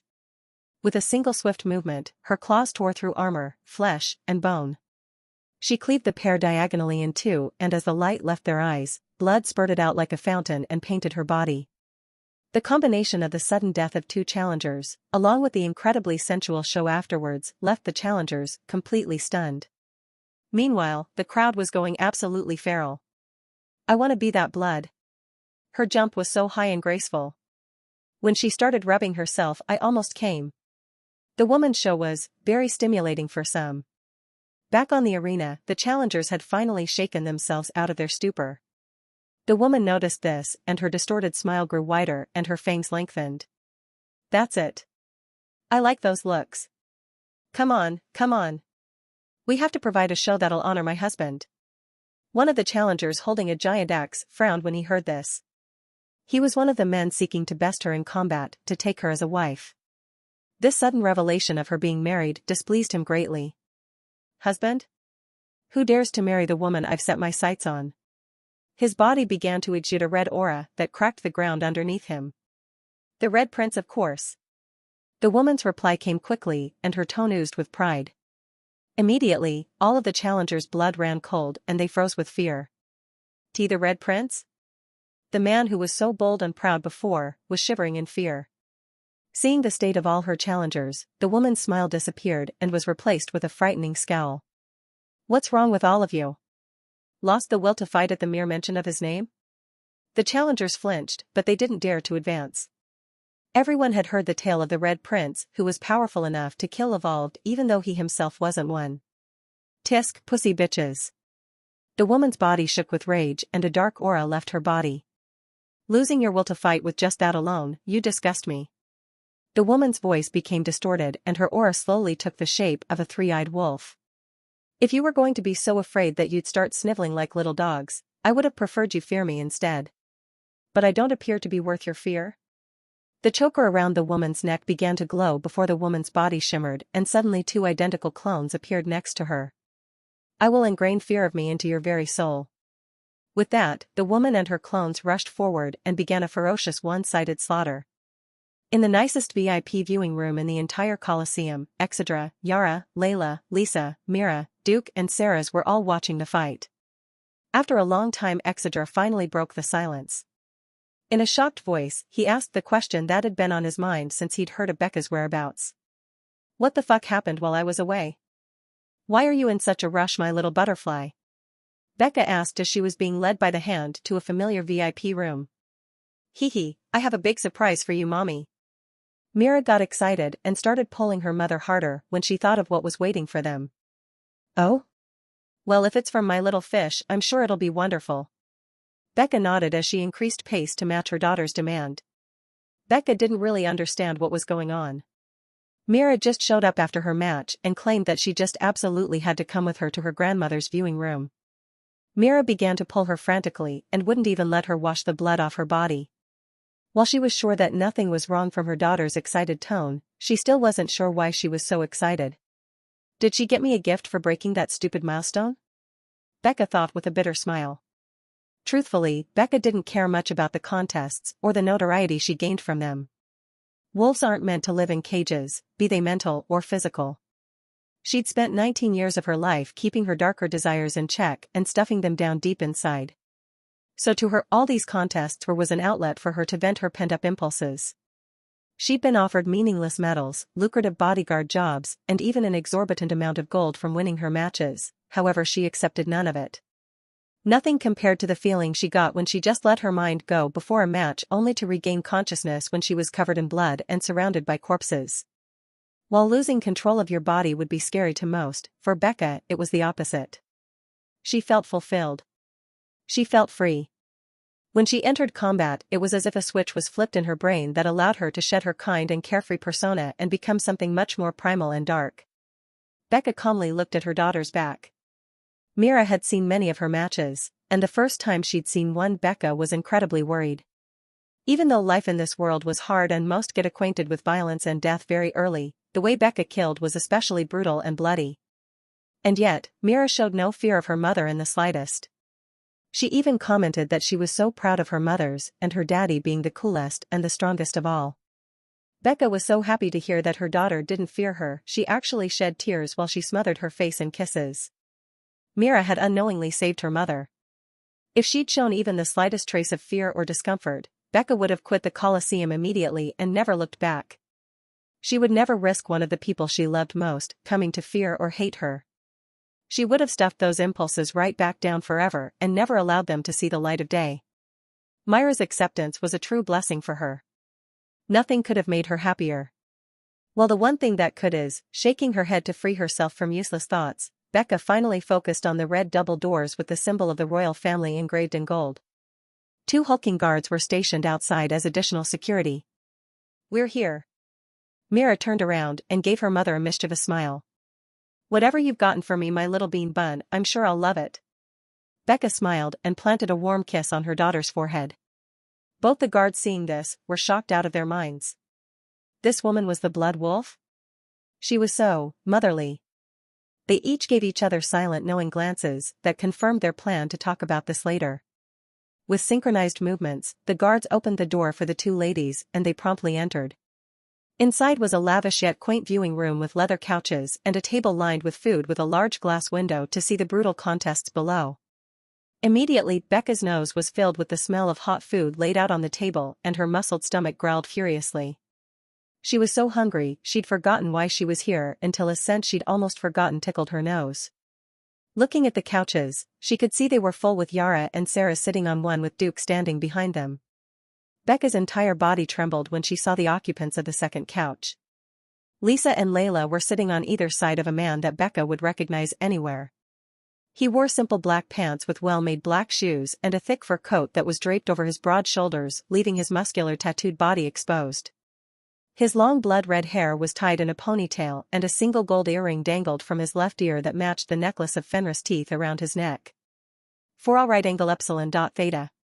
His purple and red eyes gleamed with an intense light that contained longing and overwhelming desire. "Surprise! Daddy's back." Mira couldn't hold it in any longer and exclaimed the surprise at the top of her lungs. Becca did not move. She didn't hear Mira. She couldn't. She was frozen in place and her mind was somewhere far away. Yara had a humorous glint in her eyes. She knew that out of all of her son's wives, Becca missed him the most yet expressed it the least. Women of the Osa tribe have an almost suicidal devotion to their mates. This coupled with Becca's habit of not opening up when she's hurting made the 4 months apart incredibly painful for her.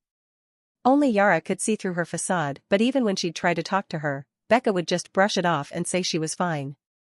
Becca's emotions were in complete and utter turmoil. She believed she was hallucinating again.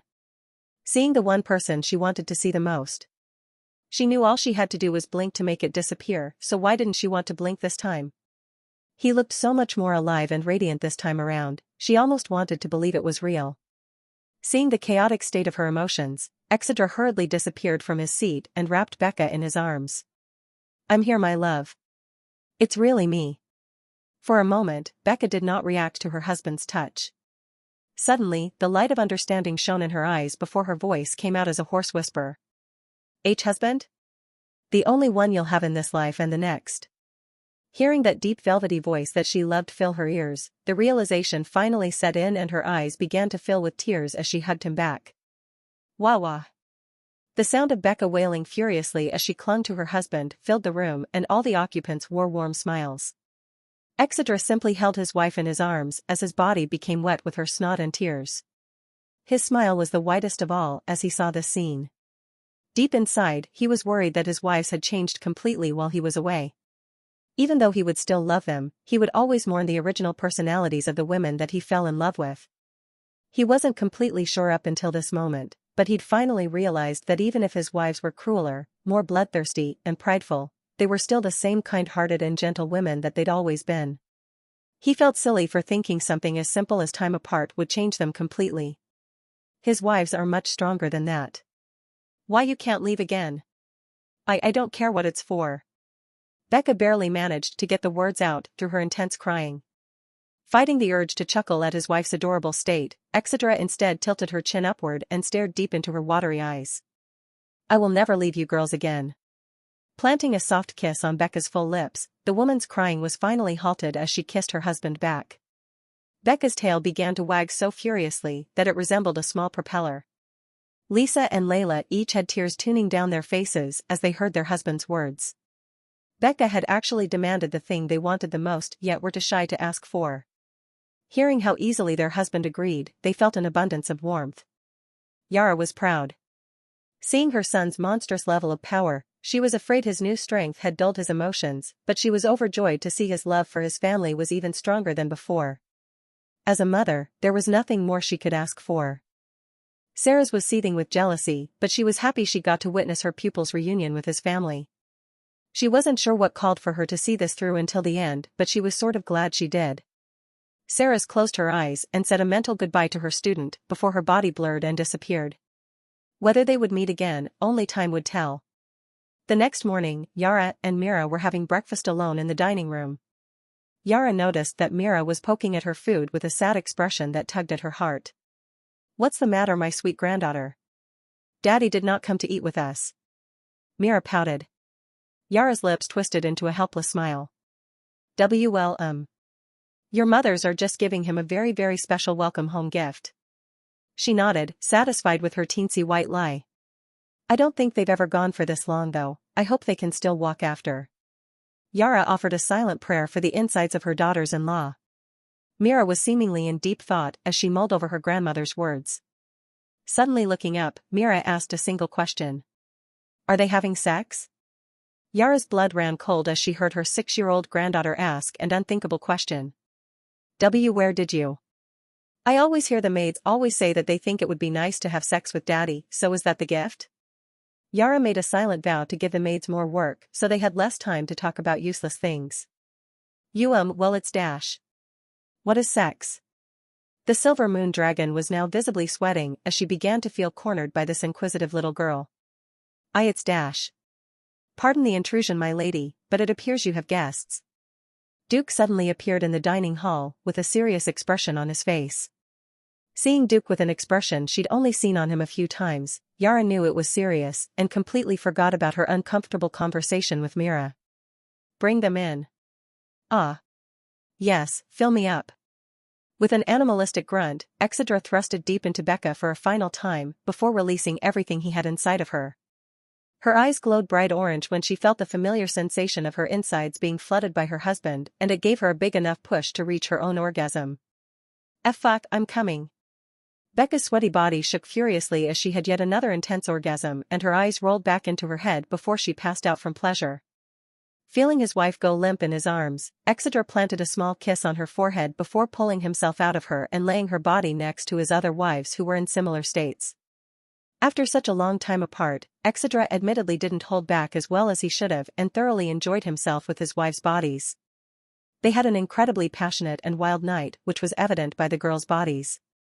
They were all covered in a layer of sweat and faint bite marks. Their bodies were still so sensitive that even brushing against the sheets was giving them light orgasms. When he examined the thick white fluid leaking from each of their legs, he nodded in satisfaction. He didn't feel like they were truly his if they didn't have his scent inside and out. Satisfied, Exedra sat at the foot of the bed and basked in the warm glow of the morning sun. He sat there with his eyes closed for a while, just enjoying the simplicity of the morning and being reunited with his family. Suddenly, his eyes flashed open and he opened his system when he realized there was something he finally had the time to take care of. Shop. Demon's Axe of Banishment, 1500. Passive skill, Diamond Scales, 1000. Skill, Primordial Demon's Will, 7500. Affinity Stone, Lightning, 10,000. Affinity Stone, Space, 20,000. Ring of Repulsion, 7,000. Abyss King's True Death, 100,000. After training in various dungeons with Ceres, Exedra had a whopping 177,150 SC to spend.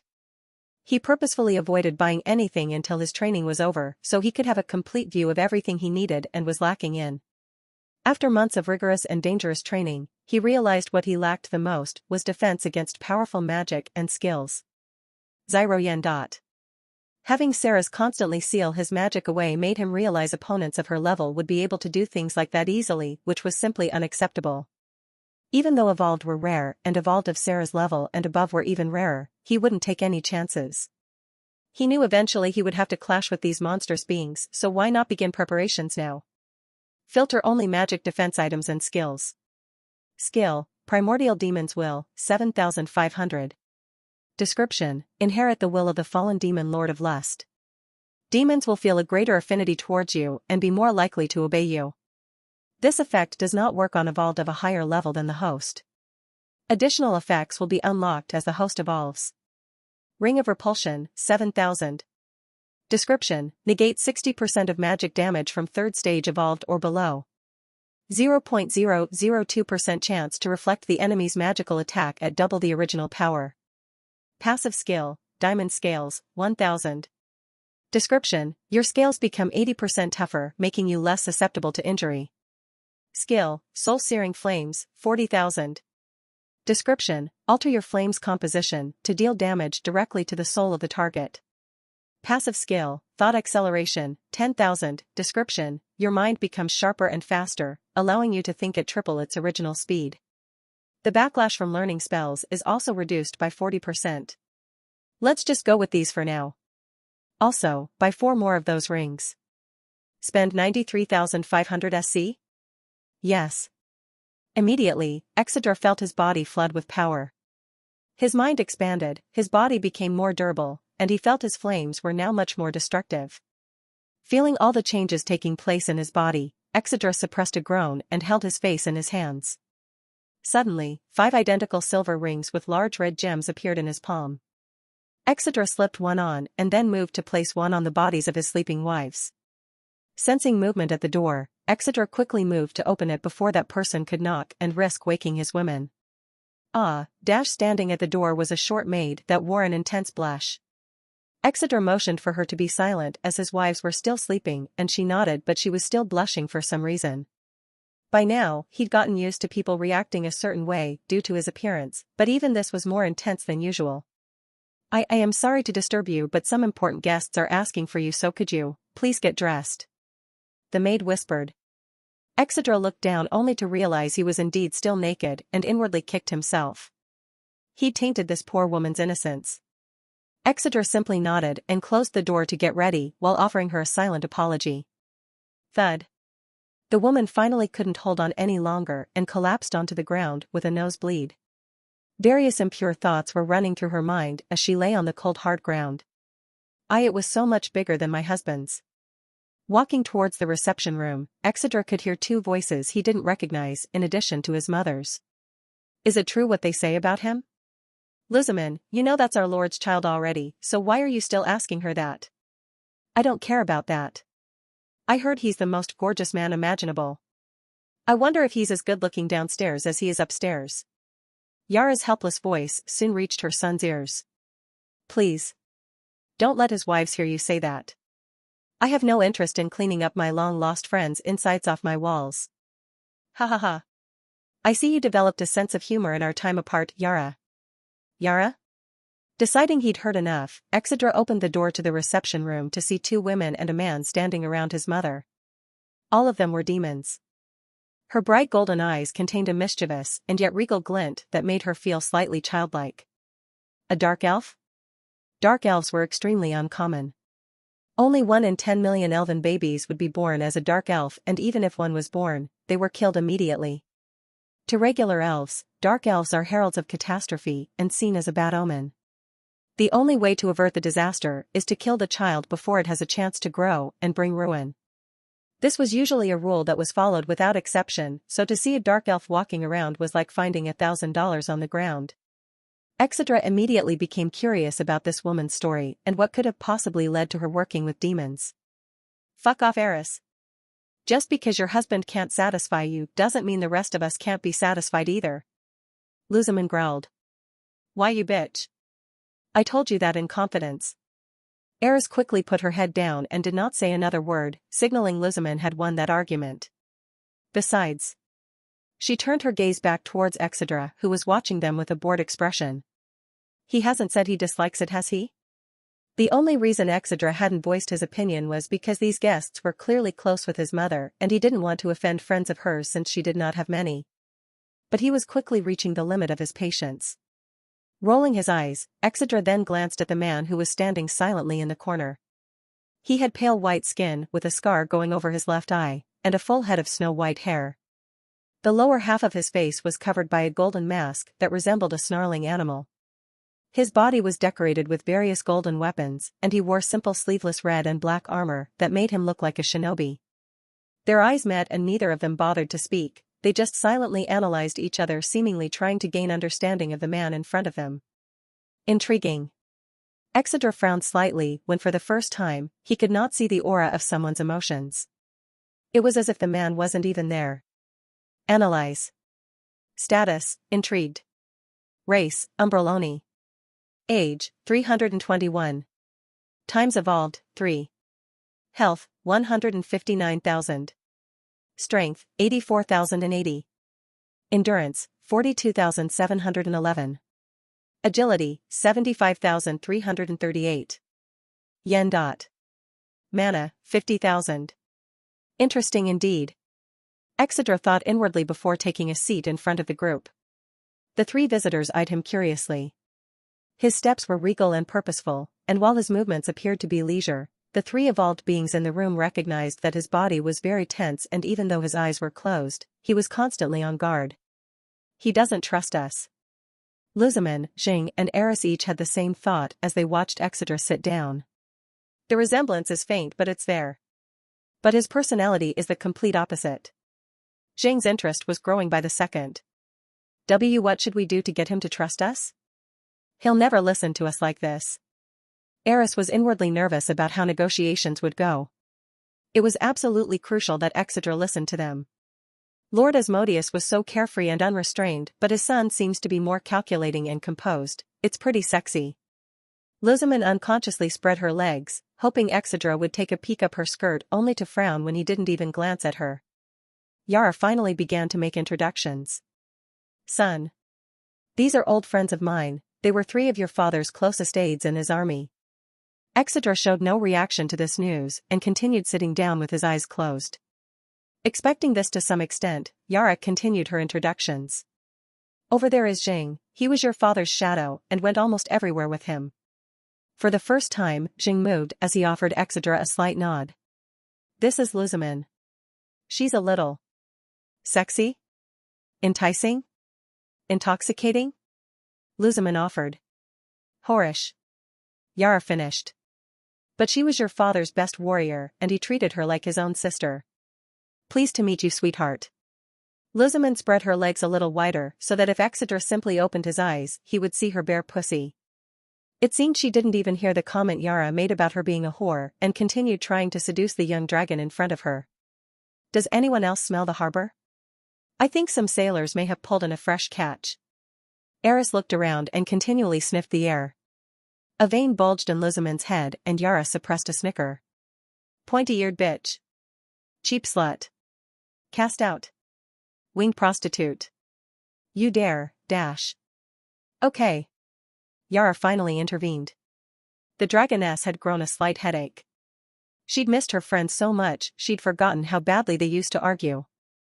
Despite that, she knew that if either of them was threatened by an outside force, they would be the first ones to show up and defend the other. An endearing relationship for sure, but a complicated one as well. Blood couldn't make the two any closer. This lovable yet argumentative dark elf is Eris, and she was your father's lead strategist. It's an honor. Eris lowered her head and offered Exedra a slight bow. For the first time, Exedra opened his eyes, and all three of the new individuals marveled at the beauty and depth of his gaze. Eris found his eyes rather comforting. She understood just how much a person had to go through to have eyes like his. Eyes like theirs. So, you were the aides of my father. Exedra finally spoke after several minutes of uncomfortable silence. Lizamon shivered when she heard his voice and found it to be just as perfect as the rest of him. That's right. We were by his side for over 200 years. The dragon nodded seemingly in understanding before his next words broke the light atmosphere. Then how the hell are any of you still alive? If my father's final battle was as brutal as I've been told, each of you should be a rotting corpse by now. So tell me. Exedra leaned forward and his eyes began to glow their distinct red and purple. Why do you live while he is dead in the ground?